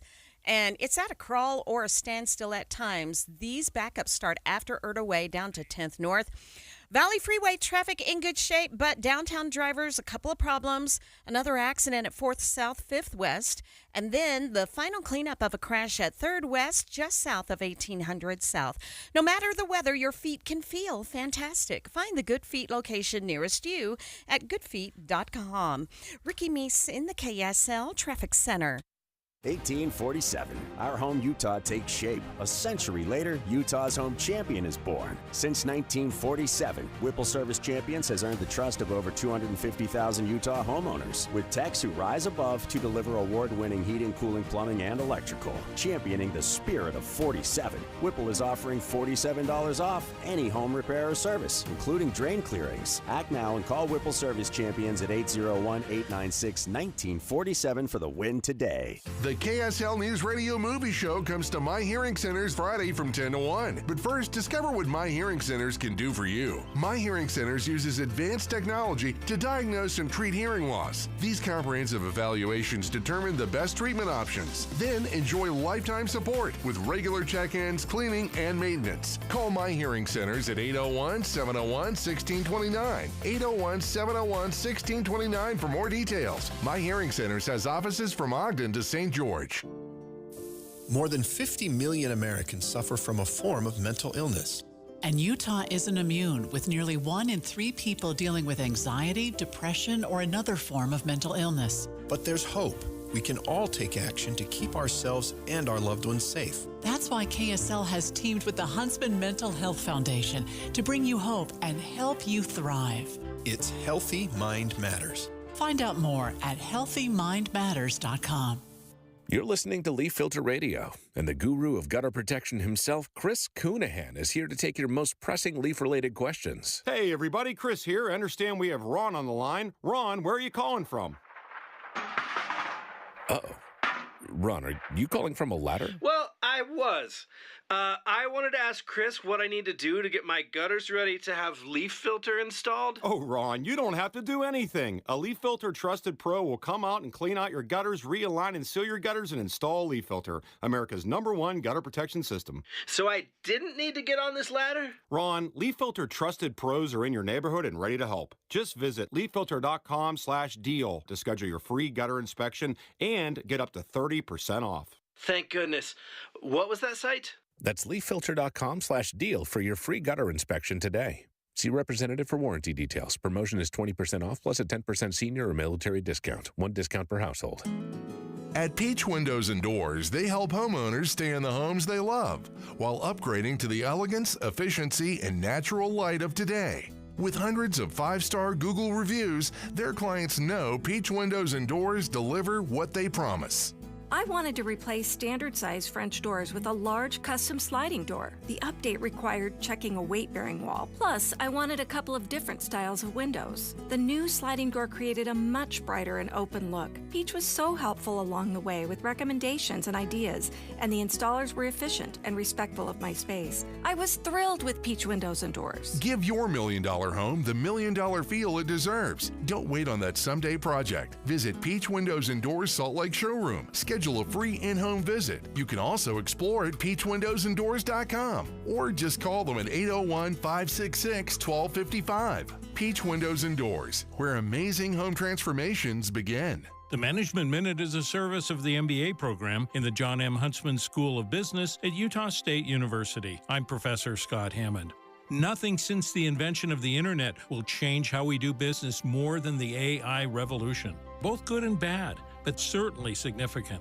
Before the internet, communicating was personal, voice, writing, then email and text added a layer of mediation. Now AI programs will write communication for you. Then they will read and summarize communication for you, putting yet another layer of mediation between you and your colleagues. Careful. The nuances of voice and facial expression often communicate very important emotions that are not captured by just text. In the coming weeks, I will discuss how AI will impact the workplace. If you want to know more about how to better communicate in the workplace, consider an MBA at Utah State University. Go to utahstatemba.com.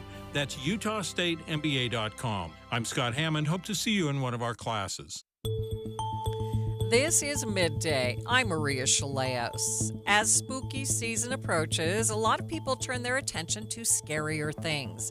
And if you're already in the mood for spooky, scary skeletons and the like, you may want to spend some time in the Taylorsville Cemetery. Okay, you might not see any skeletons after all, but it is a chance to learn more about the history of people in the cemetery. It's called Taylorsville Tombstone Tales. And joining me live to share more information about it is Susan Yadeski, Chair of Taylorsville Historic Preservation Committee. Susan, thanks for being with me. Thank you so much, and thank you for giving us this opportunity to share our wonderful experience. Okay, I understand it kicks off tonight. Tell us about the event. The event happens every few years. It's an opportunity for us to share about the people who originally settled to Taylorsville.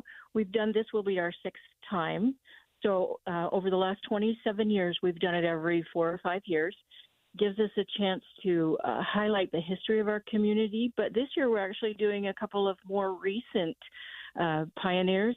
So we try to do a good cross-section of the people who impact our community. Oh, but it sounds fun. So you'll learn a little bit of history. Are there some spooky tales that go with it? Do you know there are no spooky tales? This is strictly an opportunity for, people ask me that all the time, this is strictly an opportunity to learn about the special people in our community. They're all from Taylorsville. The stories are all true. Where can folks go if they want to get more information about your event? The Taylorsville City has information on their Facebook page. We have a Taylorsville Heritage Museum Facebook page. So this event is actually sponsored and run by all volunteers, the Taylorsville Arts Council and the Taylorsville Preservation Committee put this project together every few years. Okay, so describe what happens when people come out. Do you walk to each tombstone and then talk about the person who's buried there? Exactly. They're enactments. And so we have anywhere, one of my favorites this year is a gentleman who died in Vietnam. A person from Vietnam found his body, wanted to show it respect, and buried it. And his body was buried in other locations throughout the past 30 some odd years.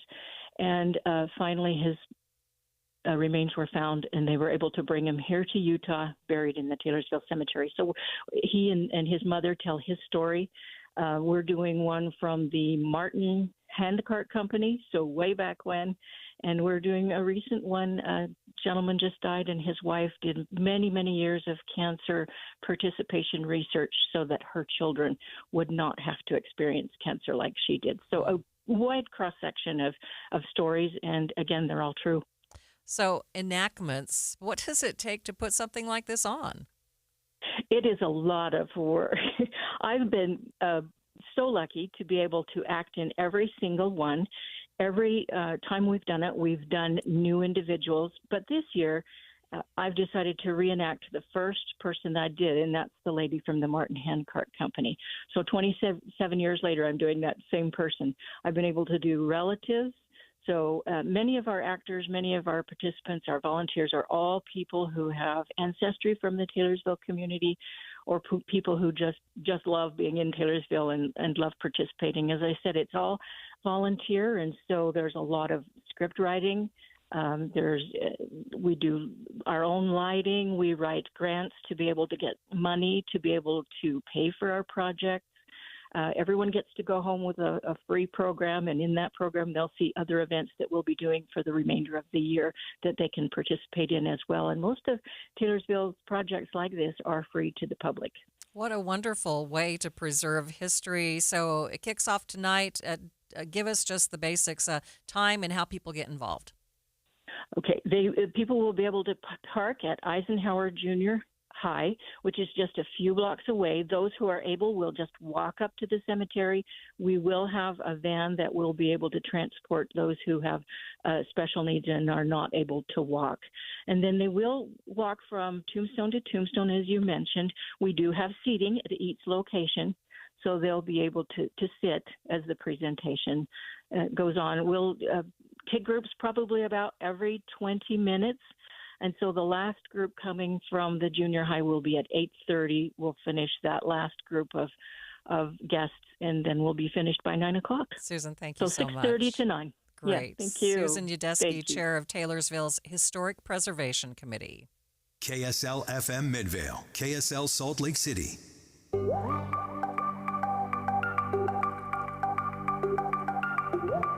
New congressional maps for Utah now on the way. The committee that will draw those maps announced today the deadline is quickly approaching. So they'll get together, and you're right, they have a week. They have until September 25th to have a map ready. The time is 2 o'clock on Thursday, September 18th. It's midday. I'm Maria Shilaos. Coming up, we'll get some analysis on the makeup of the committee and what it could mean for the maps they propose. Also this hour, it was a clear and specific threat of violence, and the Utah Valley University was specifically mentioned in that video. A social media threat against, quote, woke students at UVU. The quick reaction from authorities to make sure nothing bad happened. But first, our top stories. Utah Senator Mike Lee is naming his latest bill after murdered political activist Charlie Kirk. Details from KSL News Radio's Don Brinkerhoff. Nicknamed the Charlie Kirk Act, Senator Lee's proposal would restore a Cold War-era law that prevented the government from distributing government-funded messages or propaganda meant for foreign audiences within the United States. That original law was altered in 2013 to allow the government to make those materials available by request within the U.S. Neither the original law nor its revision had any effect on privately owned media companies. Don Brinkerhoff, KSL News Radio. Our top national story this hour from ABC News. President Trump says his administration is working to regain control over one of the largest air bases in Afghanistan. President Trump said he wants the U.S. to regain control of Bagram Air Base in Afghanistan, where American forces were based following the 9/11 attacks until the U.S. withdrawal in 2021. Bagram is now under the control of the Taliban. We gave it to them for nothing.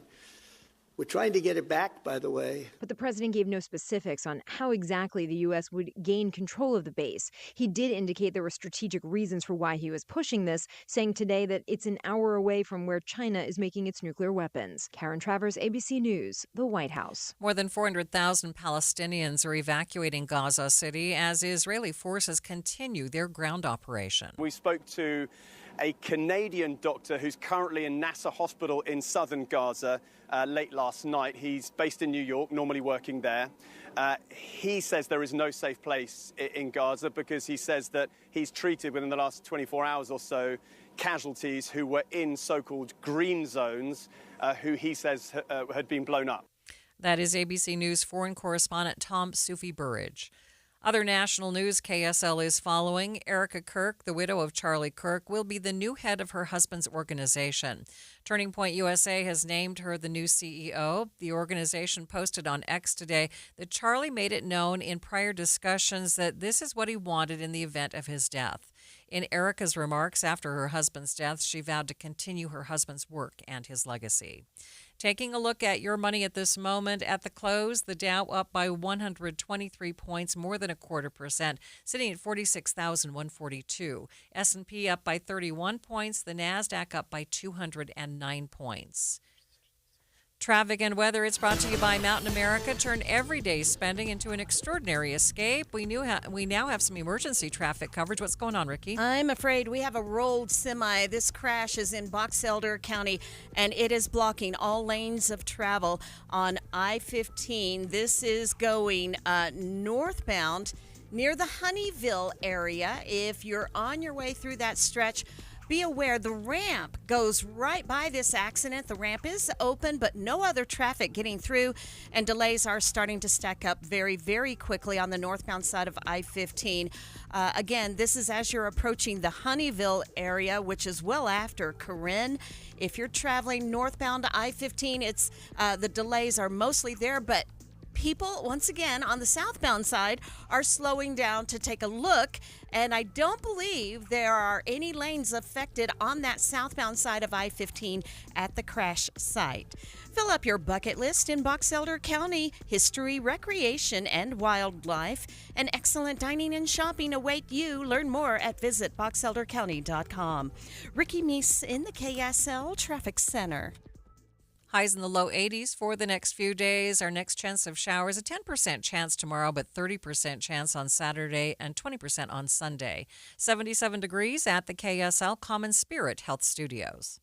The sources where we get our news matters. When you listen to Utah's Morning News, we want you to feel the stories are important to you and trustworthy. This is Amanda Dixon. And I'm Andy Farnsworth. Join us weekday mornings on KSL News Radio. Getting help with plumbing repairs is easier than you think. All you have to do is call Any Hour Services or schedule an appointment at anyhourservices.com. No one helps more homeowners than Any Hour Services. So my mother is thinking of switching from Verizon to Pure Talk, but she's worried the deal sounds too good to be true.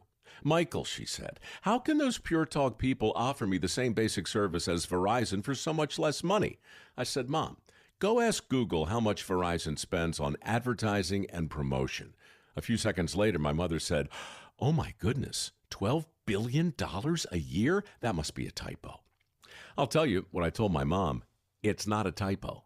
Verizon spends $12 billion a year on advertising and promotion, and their customers are paying for it. Well, Pure Talk doesn't spend that kind of money on commercials. Trust me, I would know. Consequently, they can offer you and my mother unlimited talk, text, and plenty of data on a blazing fast 5G network for just $25 a month. Dial pound 250 and say the words Mike Rowe, and you'll get an additional 50% off your first month. That's pound 250 Mike Rowe. Pure Talk, everything you need and nothing you don't. When you take your grandkids to Disney, do they know what's in your investment portfolio? Do they even care? They're busy having a great time, and you're busy making memories. At Galileo Wealth Management, we understand the nuts and bolts of retirement planning, our investments, the stock market, taxes, Social Security, Medicare, and more. But think about it. What are you trying to do here? Is your goal to beat the S&P? Or is your goal to make memories with your family? Our goal is to give you the confidence to spend in retirement without the fear of running out of money. Call Todd Kim at Galileo Wealth Management today, 801-516-3227. That's 801-516-3227, or go online to GalileoWealth.com. Let Todd Kim and Galileo Wealth Management help you make memories, not just money.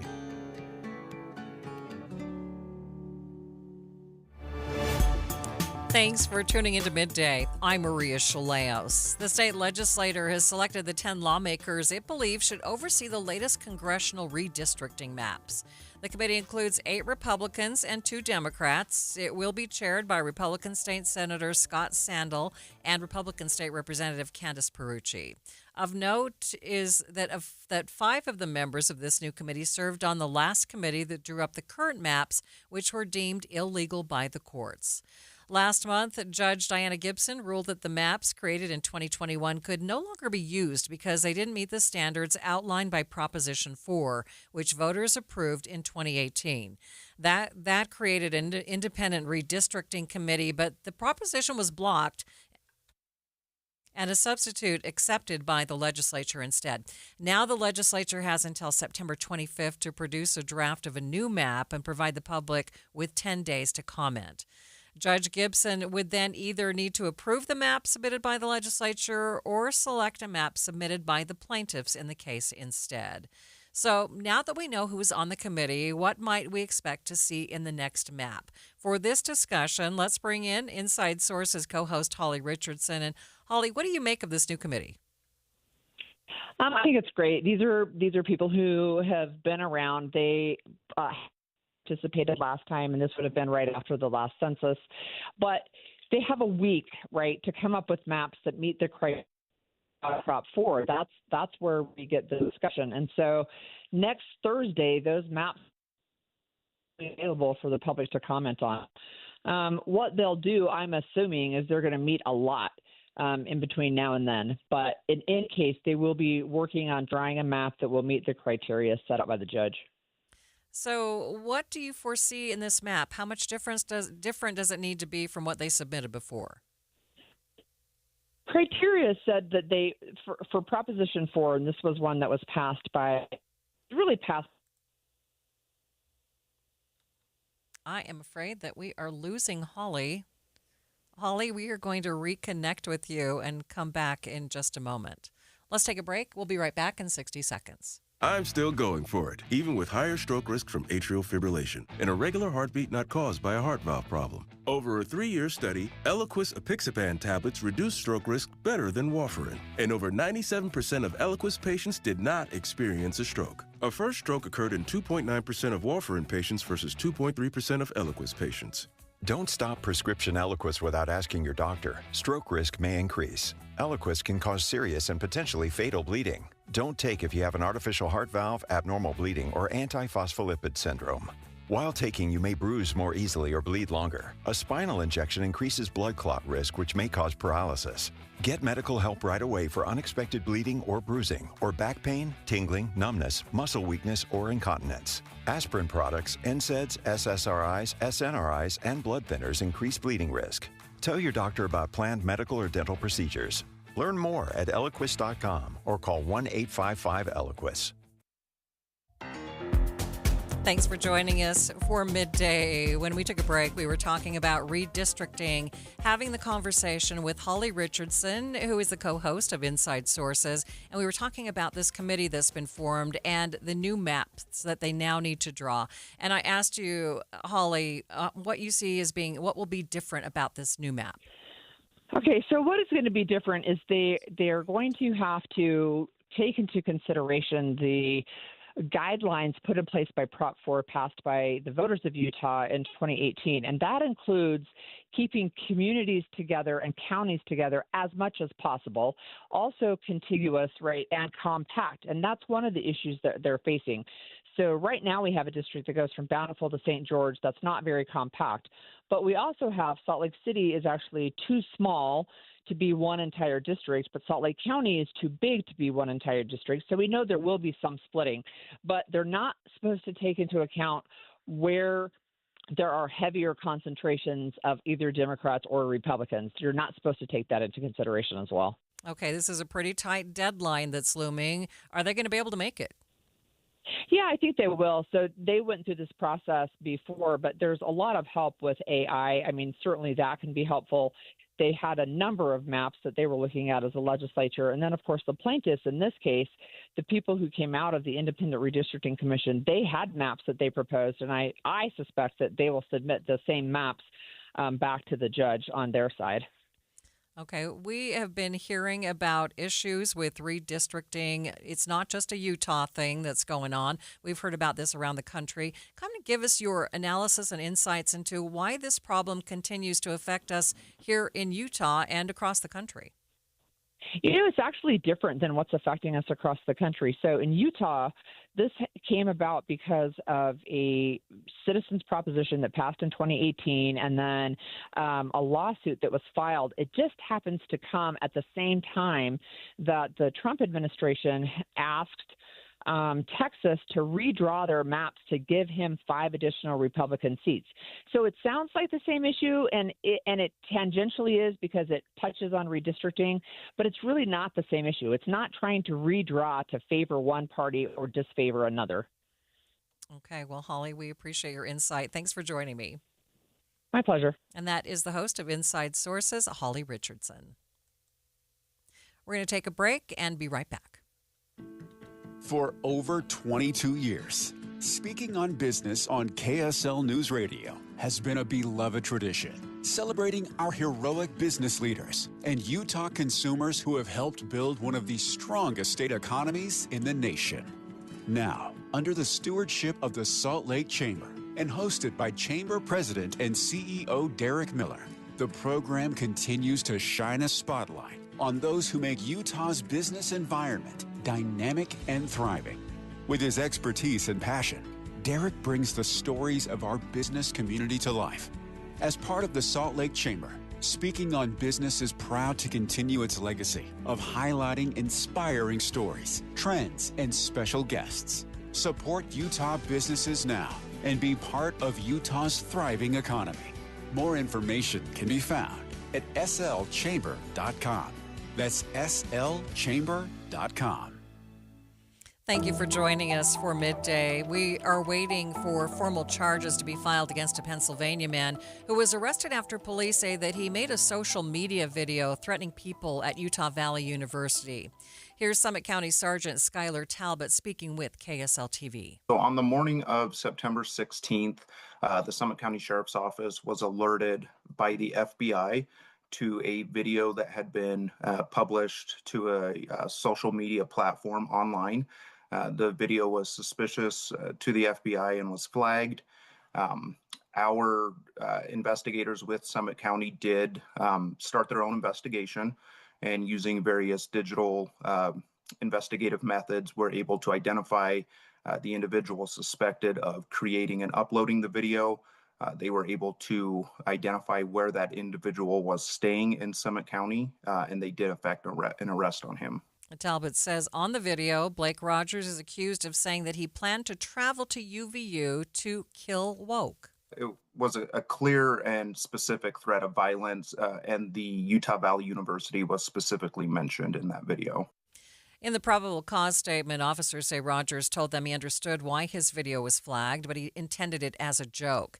Sergeant Talbot says investigators can't afford to assume anything is a joke. These sorts of things are going to be taken serious, 365 days out of the year. It doesn't matter when, but certainly coming on the heels of such, an event of such magnitude, it's certainly going to be taken very seriously.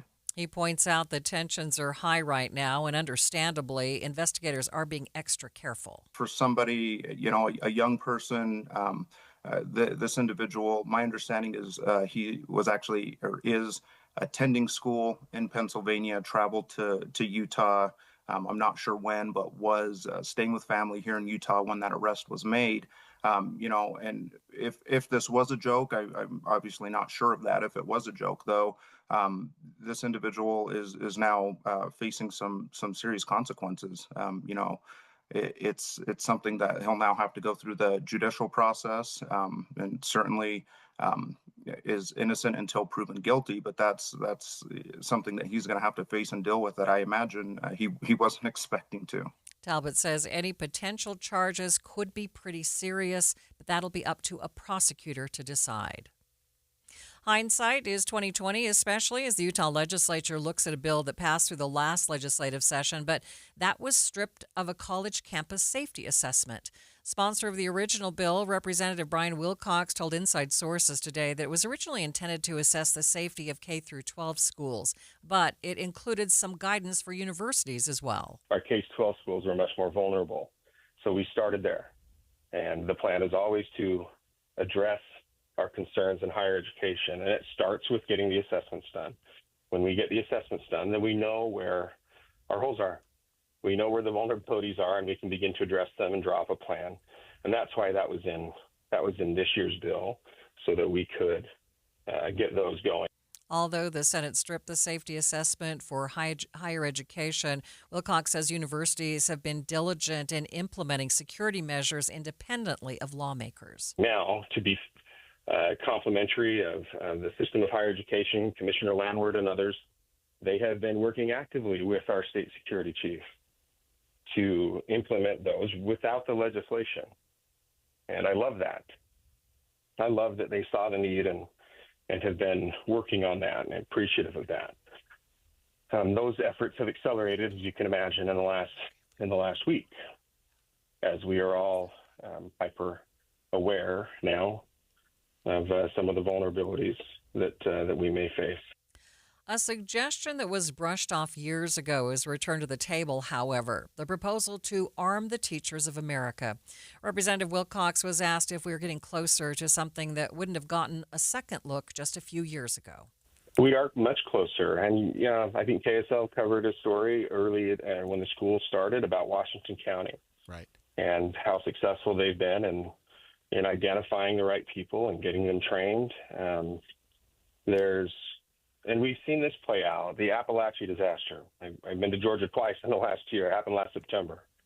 Yeah. And as we've studied that one and met with the superintendent and those who were involved and responsible for it, they've said the same thing.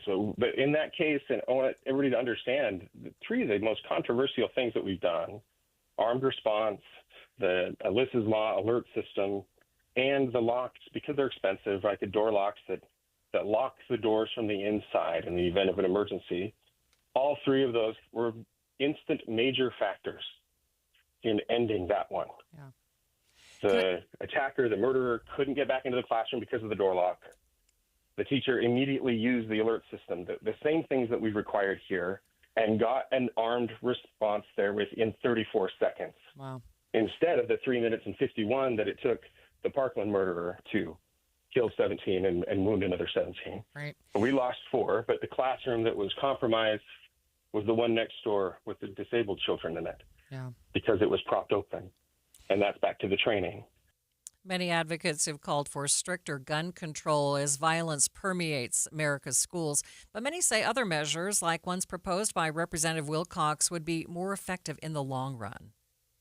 After the break, we'll go in depth on a new study that says married women tend to be happier than single women. Is it just a fairy tale? More in just a few minutes. But first, it's KSL Traffic. It's brought to you by Mountain America. Turn everyday spending into an extraordinary escape. Ricky? We do have emergency traffic in Box Elder County due to a crash involving a rolled semi northbound I-15 at Honeyville. It is spread across all lanes of travel. No traffic getting through. So what they're going to do is you will exit at exit 372 on that off-ramp and then go right to the on-ramp and get right back on the freeway. That on-ramp gets you right around the accident. But in the meantime, we do have big delays. Traffic's rough, but your parking lot doesn't have to be. GoPave Utah keeps things smooth with expert asphalt maintenance at GoPaveUtah.com. That's GoPaveUtah.com. Ricky Meese in the KSL Traffic Center. Worried about market losses? If headlines are keeping you up at night, it's time to take control. Hi, I'm Jeff Jr. with Trajan Wealth, and I know you've worked hard to save. But in times like these, what if can turn into what now? If you're planning to retire or are in retirement, you need a strategy that helps protect your future. At Trajan Wealth, you can capture market gains, protect your account from losses, and guarantee income for life. Right now, you could receive a bonus of up to 30% or annual growth of up to 10% for retirement income. You heard me right. An upfront bonus of up to 30% or annual growth of up to 10%, all guaranteed to boost your lifetime income in retirement. Don't leave your future to chance. Plan with confidence. Call Trajan today at 801-899-7600. That's 801-899-7600. Annuity guarantees are based on the claims paying ability of the issuing insurance company, DBA, in most states as Trajan Wealth Insurance Solutions. Everybody knows that exterior remodeling salespeople are all about the high-pressure sell. Am I right? Windows, siding, gutters, those suckers are going to twist your arm and get you to buy, or they won't leave your house at night. Tim Jr. here from RGS Exteriors, and I want you to know we don't have high-pressure sells. In fact, we don't even have salespeople. Nope, we have estimators. That's a huge difference. Estimators are trained to look at the entire scope of the project, to see and know if there are any problems, like rotten wood, wood-borne insects, or construction issues specific to your house or your neighbors. Salespeople are more concerned about playing those silly price games. Buy one, get one free, sign today and get 40% off, as if they didn't just jack the price up to give you a fake discount. RGS Exteriors estimators are going to give you a great quote. No games, no tricks, no nonsense. Call RGS Exteriors to quote your exterior project. Our number is 801-280-3110 or visit us at rgsutah.com. That's rgsutah.com. I'm Ed Evans, CEO of Consumer Cellular. We're dedicated to serving people 50 and up like me. Our needs are different. Big Wireless wants us in an unlimited plan, but if you're not using all that data, you're probably getting used. At Consumer Cellular, we're focused on affordable, reliable plans, including data that suits your needs, not ours. Our plans start at just $20, and you'll get the best customer service in the business. Call 1-888-FREEDOM or visit consumercellular.com/facts. Plans include $5 credit for auto pay and e-billing. See site for additional facts. University of Maryland Global Campus offers more than 55 flexible online certificates that provide short-term credentials and real-world skills you can use immediately. With a range of affordable undergraduate and graduate certificates in high-demand fields like business, AI, cybersecurity, data analytics, and healthcare, you can earn credentials quickly to help advance your career. Learn more at umgc.edu. That's umgc.edu. Certified to operate in Virginia by Chev. We all want our kids to grow up safe and healthy, so we show them how. With honest conversations that let them know what we expect. That's especially important when it comes to alcohol and other drugs. And when it comes to pain medications, opioids, they need to know that they should never be shared with friends or family. For more information about talking with your kids about underage use of alcohol and other drugs, visit underagedrinking.samhsa.gov.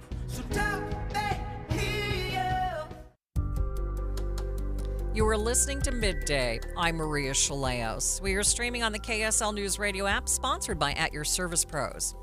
A new study is bringing into question pop culture narratives that suggest women without children are happier than women with children.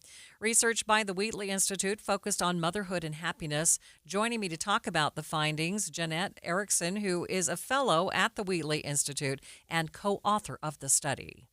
What we've found out is that women, in looking at what is predictive of women's well-being and happiness, that the happiest, kind of the most likely to be very happy in the United States are married mothers of children, and that they were significantly more likely to be very happy when compared with other women. So that would be married women without children, it would be single women without children, and also single mothers.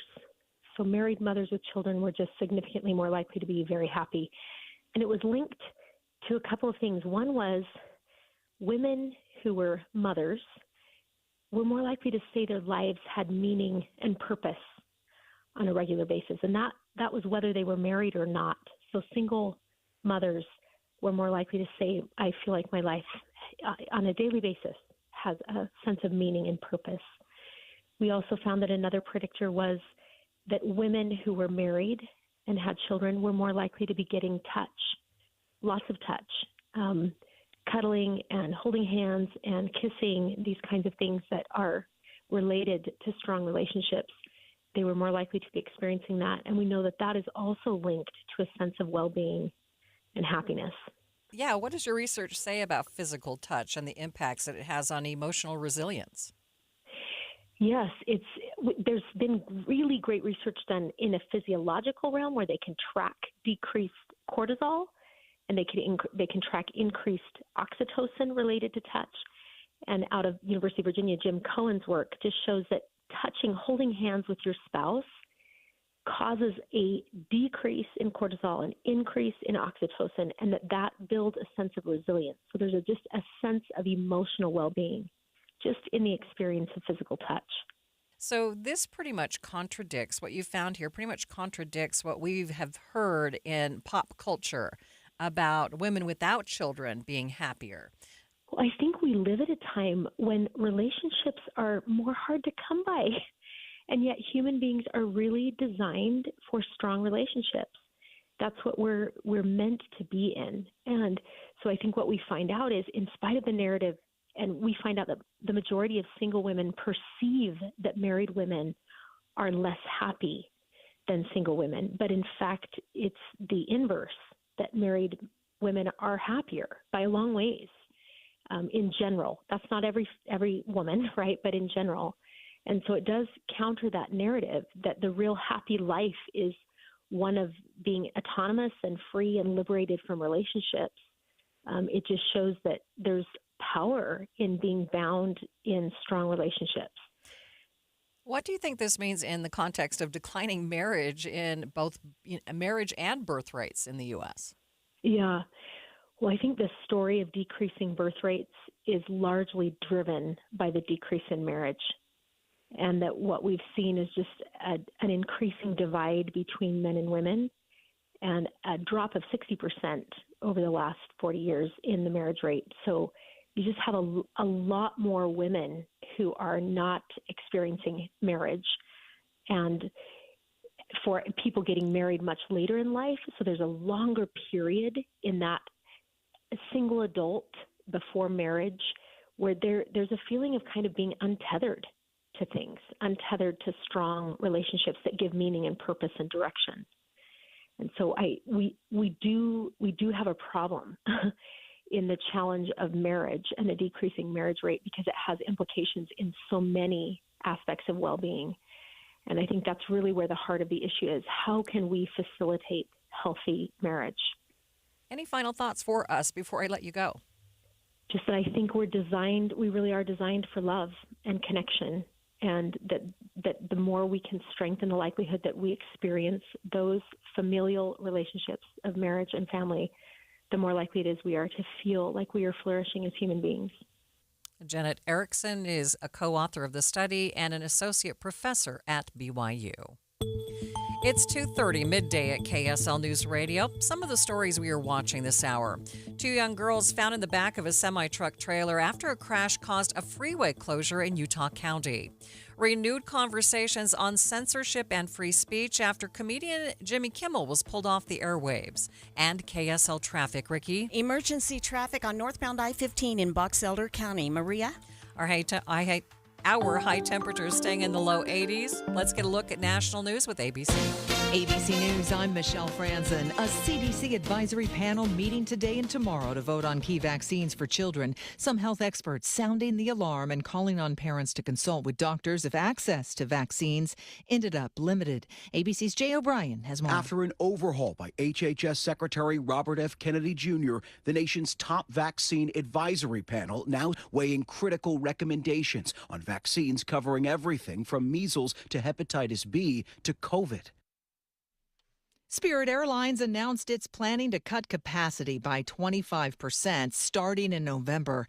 It comes less than a month after the bargain airline filed for bankruptcy protection for a second time. Spirit's CEO also says layoffs are on the table. Word today, 3-time Cy Young Award winner and Los Angeles Dodgers pitcher Clayton Kershaw will retire after the season. Stock indexes ended higher today on positive economic data. This is ABC News. KSL's top local story. A Huntington man has been arrested after police accused him of driving a refrigerated semi-trailer with 2 young girls inside. Utah Highway Patrol Lieutenant Clay Morgan says they found the 12 and 14-year-old girls in the trailer after it started a major crash that shut down the freeway in Linden yesterday. They were standing when we made contact with them. They were very scared, very nervous. They obviously had no idea what was going on. Morgan says the two girls are half-siblings to both the driver and the passenger, and they do not believe that this is a case of human trafficking. He says they were on their way to visit a family member in Salt Lake. The man police say was driving the truck, Jacob Ortel Scott, has been taken to jail on suspicion of reckless, aggravated child abuse. A teenager is currently sitting in the Salt Lake County Jail accused of hiding in a young girl's room in Bluffdale for over a week. KSL News Radio's Randall Jepson has more. Bluffdale police say they were called to a home to remove an 18-year-old man from a 12-year-old girl's bedroom. Apparently, he'd been hiding there for 10 days. Then a few days later, the 12-year-old disappeared. She was found with this same guy, Riker Buxton. Police interviewed them and later found out the two had been having a sexual relationship and they had plans to leave the state. Buxton is now facing a long list of felonies. Police say the suspect is homeless and they were worried he would take off if given bail. Other local news KSL is following. Utah is joining a lawsuit against Ticketmaster and his parent company Live Nation, claiming they are deceptive with prices and ticketing practices. KSL News Radio's Alexandria Bonilla reports. Utah is one of 7 states, along with the FTC, filing the lawsuit. The lawsuit alleges Live Nation purposely displays low ticket prices, only to add massive fees at checkout. From 2019 to 2024, those additional fees averaged 24 to 44% of the total ticket price. During that same time period, consumers paid $16.4 billion in what the company calls, quote, mandatory fees.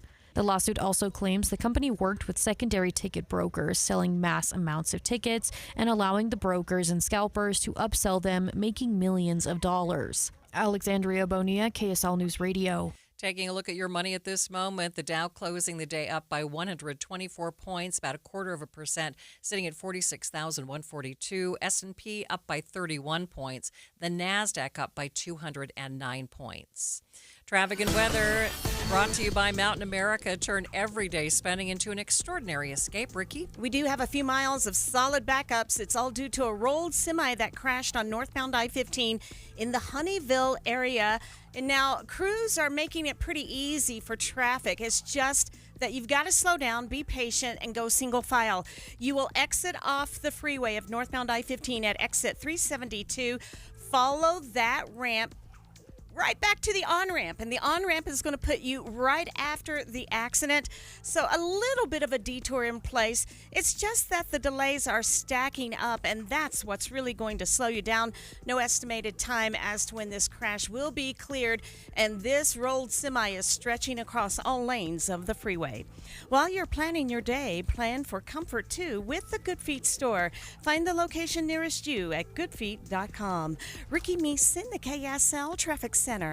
Taking a look at the forecast for the Wasatch Front, very pleasant for the next few days with the highs near 80 degrees and a very slight chance of showers on Saturday and Sunday.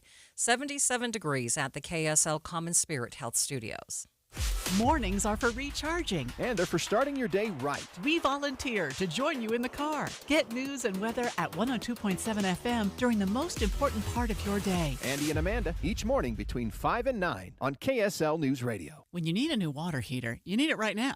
Yep, can't wait on that. When you need a new furnace or a new air conditioner come the summertime, you need it right now. So Superior Water and Air has a wonderful program where they can help you with financing. If you need it, get it today and pay it off when you get your tax refund or just over time. And that's one of the great things is they have multiple financing options. It's not just one, okay, you've got to do it this way. It's, you can wait till just after your tax refund. Well, what if you need no payments until later in the year? Yeah. They can work with you like that because, look, they want to help you get you back on your feet with the thing that doesn't work that you got to use. Yeah. And they'll just work with your situation. What a great way to do it. I loved introducing you to my friends at Superior because they're just great people. And when you invite somebody into your home, you want to feel good about them. Yeah, and they're so customer-centric. That was what really impressed me was they wanted to work with me and my family and whatever needs we might have. Right. They want your home to be safe and clean. Superior Water and Air. Here's the number, 801-872-8483, or go to superiorwaterandair.com. You're listening to Leaf Filter Radio, and the guru of gutter protection himself, Chris Coonahan, is here to take your most pressing leaf-related questions. Hey, everybody. Chris here. I understand we have Ron on the line. Ron, where are you calling from? Uh-oh. Ron, are you calling from a ladder? Well, I was.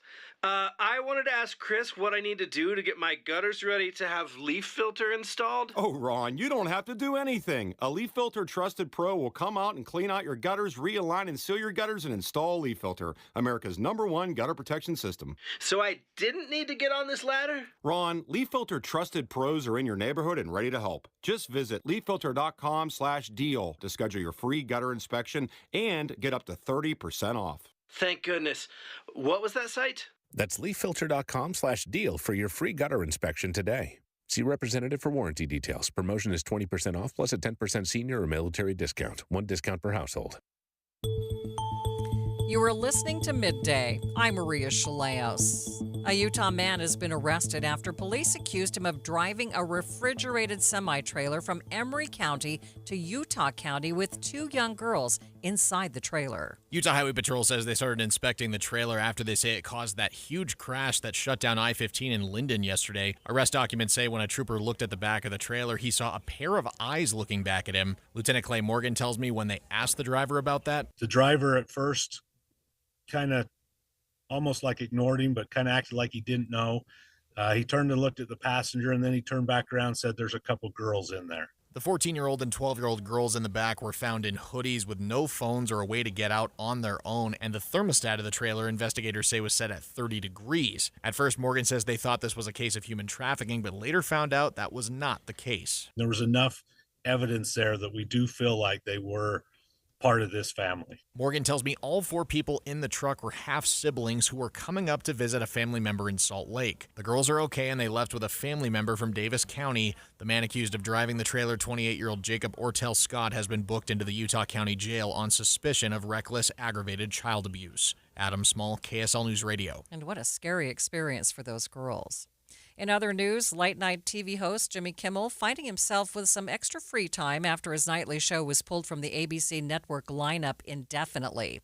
It comes after he made comments about the suspect in the Charlie Kirk murder and his connections to the MAGA movement. The network says Jimmy Kimmel Live is being preempted indefinitely. The announcement follows criticism from FCC Chairman Brendan Carr over comments Kimmel made on the show after the Charlie Kirk killing. 2 of the largest network affiliate groups, Nexstar and Sinclair, had said they would preempt Kimmel's show. President Trump called the decision, quote, great news for America, and suggested late-night hosts Jimmy Fallon and Seth Meyers should be next. Unions representing the entertainment industry have condemned the decision. Mike Dubusky, ABC News. President Trump reacted to the Kimmel News on social media, congratulating the ABC network for their actions. At a joint news conference with the UK Prime Minister Keir Starmer today, the president was asked for a comment about ABC's decision. Well, Jimmy Kimmel was fired because he had bad ratings more than anything else, and he said a horrible thing about a great gentleman known as Charlie Kirk. And Jimmy Kimmel is not a talented person. He had very bad ratings, and they should have fired him a long time ago. So, you can call that free speech or not. He was fired for lack of talent. The move has brought swift condemnation from Democrats, along with praise from more conservative Americans who say Kimmel was allowed to spread lies for too long. Today, during a House oversight hearing, Democratic Congressman Ro Khanna of California moved to subpoena Carr. This administration has initiated the largest assault on the First Amendment and free speech in modern history. They're making comedy illegal. His motion failed. Republican Senator Mike Rounds says he's not commenting on what the FCC did or didn't do, but says that now is not the time to be divisive. Apparently he said something that was very inappropriate, and if he did, then his bosses have the ability to say, this does not reflect well on us, and we don't want that to happen anymore. And I think they sent that message. The whole thing is the latest development in our ongoing conversation on free speech and censorship in the United States. Federal Communications Commission Chairman Brendan Carr spoke with CNBC about this issue and what may have led to the decision. These are comedians we're talking about. This is not the news.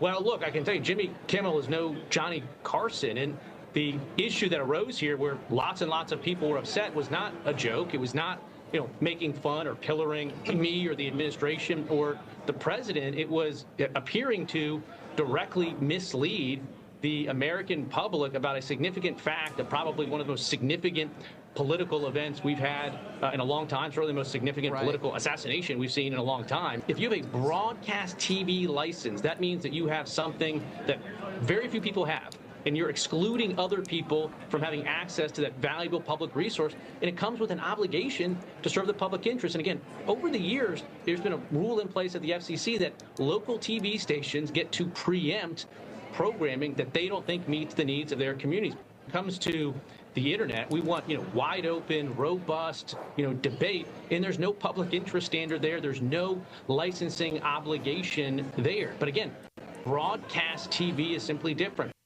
Dr. David Vergobi is an associate professor of communications at the University of Utah. He says that even if the pressure is more indirect, not from the FCC itself, he's still concerned. It's not pressure from the FCC directly, but the comments that are made by the chair of the FCC have made organizational entities who are trying to do business through mergers be more concerned with not doing anything that might upset the FCC when it's voting.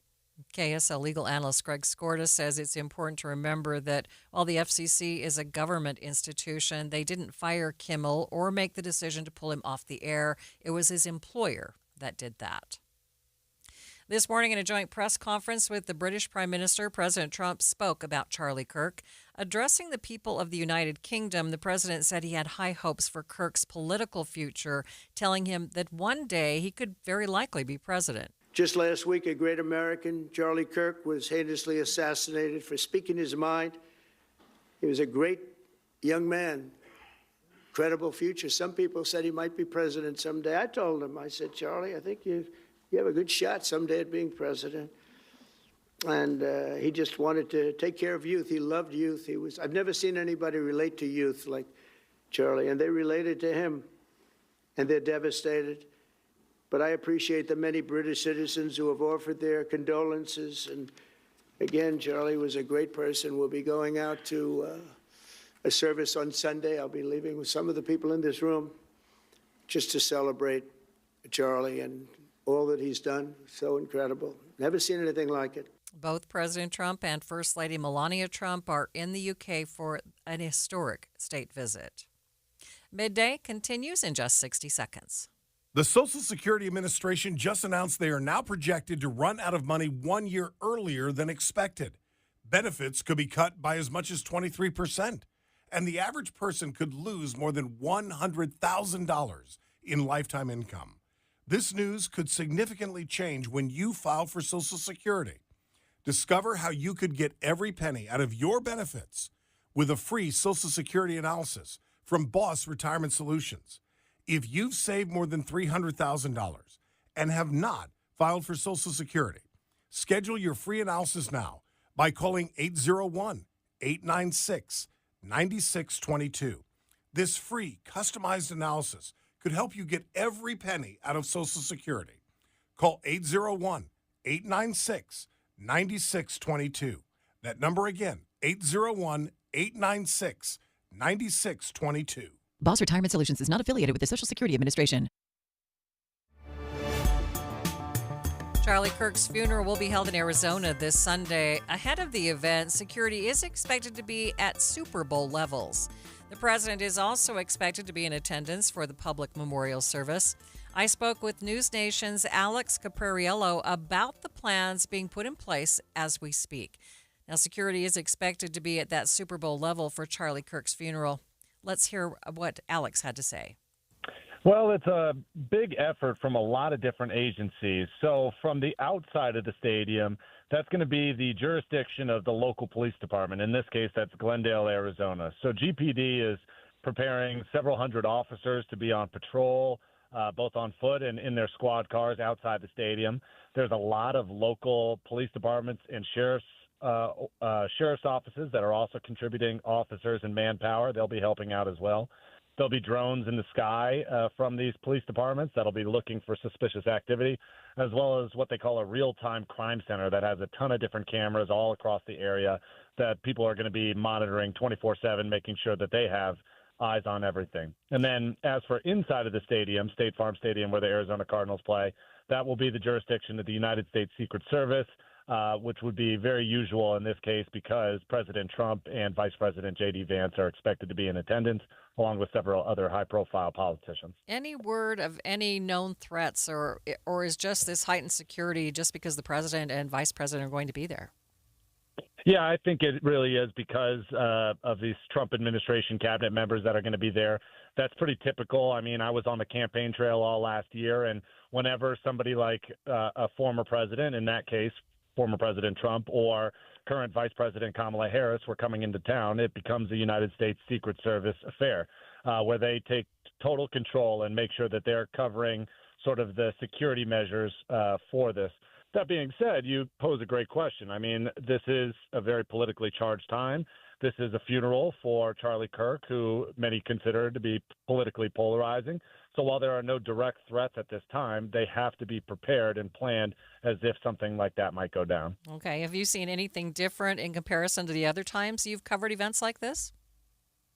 Not exactly. I mean, I think the fact that I'm hearing that there are other local law enforcement organizations involved might be different. So back to my original example, a campaign event, you might have the local police department and then the United States Secret Service. But in this case, hearing about so many West Valley, Arizona law enforcement agencies volunteering their men and women to actually come and help out might be different. But regardless, I think the biggest difference and perhaps the biggest concern is that they're calling this, Super Bowl level type security. But when you host a Super Bowl in your city, you have about 2 years to plan and prepare and get everything underway. In this case, Charlie Kirk was assassinated last week. So the folks at State Farm Stadium in Glendale, Arizona, and Maricopa County have only really had 1 week to prepare for this. So they're going to do their best to provide Super Bowl type security, but with way less time in order to prepare for it. News Nation national correspondent Alex Capriello there talking about security at Charlie Kirk's funeral service this weekend. Let's take a look at your traffic. We do have an emergency traffic situation. It's brought to you by Mountain America. Turn everyday spending into an extraordinary escape. Ricky? 4 solid miles of delays sitting on northbound I-15. It's all due to a rolled semi that crashed northbound I-15 in the Honeyville area. Traffic will be diverted off the freeway at exit 372. But from that off-ramp, you'll just cross the road literally and get at the on-ramp. And that entrance ramp will take you just after the crash. But right now, the biggest problem is going to be the 4 miles of slowdowns. If you're headed northbound on I-15, be aware if you're on your way to maybe the Idaho state line, these Box Elder County delays are probably going to be in place for at least another 30 to 60 minutes. Wasatch Front businesses and property managers. GoPave Utah provides all asphalt repairs for your parking. For patching and paving along the Wasatch Front, contact GoPave Utah. GoPave Utah. GoPaveUtah.com. Ricky Meese in the KSL Traffic Center. At Peach Windows and Doors, they help homeowners stay in the homes they love while upgrading to the elegance, efficiency, and natural light of today. With hundreds of 5-star Google reviews, their clients know Peach Windows and Doors deliver what they promise. I wanted to replace standard-size French doors with a large custom sliding door. The update required checking a weight-bearing wall. Plus, I wanted a couple of different styles of windows. The new sliding door created a much brighter and open look. Peach was so helpful along the way with recommendations and ideas, and the installers were efficient and respectful of my space. I was thrilled with Peach Windows and Doors. Give your $1 million home the $1 million feel it deserves. Don't wait on that someday project. Visit Peach Windows and Doors Salt Lake Showroom. Schedule a free in-home visit. You can also explore at peachwindowsanddoors.com or just call them at 801-566-1255. Peach Windows and Doors, where amazing home transformations begin. KSL Broadcast Group contests are open to participants 18 years of age and older that are residents of Utah, unless otherwise specified. Employees or agents of the station, Bonneville International Corporation, other area radio stations, or any entity associated with the contest may not enter. Persons who have won in the last 30, 60, or 90 days from a station contest or event may not be eligible. Full general contest rules are available at kslnewsradio.com/contests. Power outages happen year-round and they're always unexpected. What's up, everybody? I'm Mike Wilson with Any Hour Services, and some people have medical equipment that needs to stay on, or maybe you don't want the hundreds of dollars of food in the freezer to spoil. Regardless of the reasons, Any Hour Services can help with a backup generator. Now, a lot of people think that backup generators cost thousands of dollars, but we have packages that'll run the essentials and start at less than $2,500. That includes the generator, the connections from the generator to the house, and the installation. We also carry and install larger generators that can run the whole house and kick on automatically when the power goes out. Of course, those cost more, but if you call right now, you can save $1,000 on any standby generator purchase over 9,000 watts. A licensed electrician from Any Hour Services will walk you through the process and show you what options are available. And if you need it, we have flexible financing options available, even if you've been told no in the past. To schedule a free estimate, call Any Hour Services today. Google Any Hour Services or schedule online at anyhourservices.com. No one helps more homeowners than Any Hour Services. Hey, want to hear something great? Right now at Wendy's, you can get 2 of the #1 selling bacon cheeseburger in all fast food, the JBC, plus medium fries and a medium soft drink for just $8. Want to hear something else great? Double the burger means double the bacon. Now that's a game changer. 2 of the #1 bacon cheeseburgers with fries and a drink for just $8. Gotta be Wendy's. Limited time only. U.S. price and participation may vary. Request $8 JBC meal deal to obtain discount. Individual items at regular price. Get in the zone, AutoZone. Welcome to the end of summer sale at AutoZone. We're celebrating the end of long days and short nights with big deals for a short time, like car wash. Right now, you can save 20% on the Armor All Complete Car Wash Kit. Need new brakes? Duralast brake pads are free with the purchase of Duralast rotors. We've also got oil deals and more. We're ending the summer right with the end of summer sale at AutoZone. Get in the zone, AutoZone. Restrictions apply. Ticket packages for the Utah Mammoth 2025-26 season are available now. From full season and half season packages to mini plans and other flexible options, choose the ticket package that fits you best and be part of the action all season long. Call or text 801-325-PUCK to talk with a rep or visit NHL.com/Utah/tickets/season tickets to learn more. This is Midday. I'm Maria Shilaos. University of Utah students taking hunger into their own hands as they work with local organizations to help families across the state.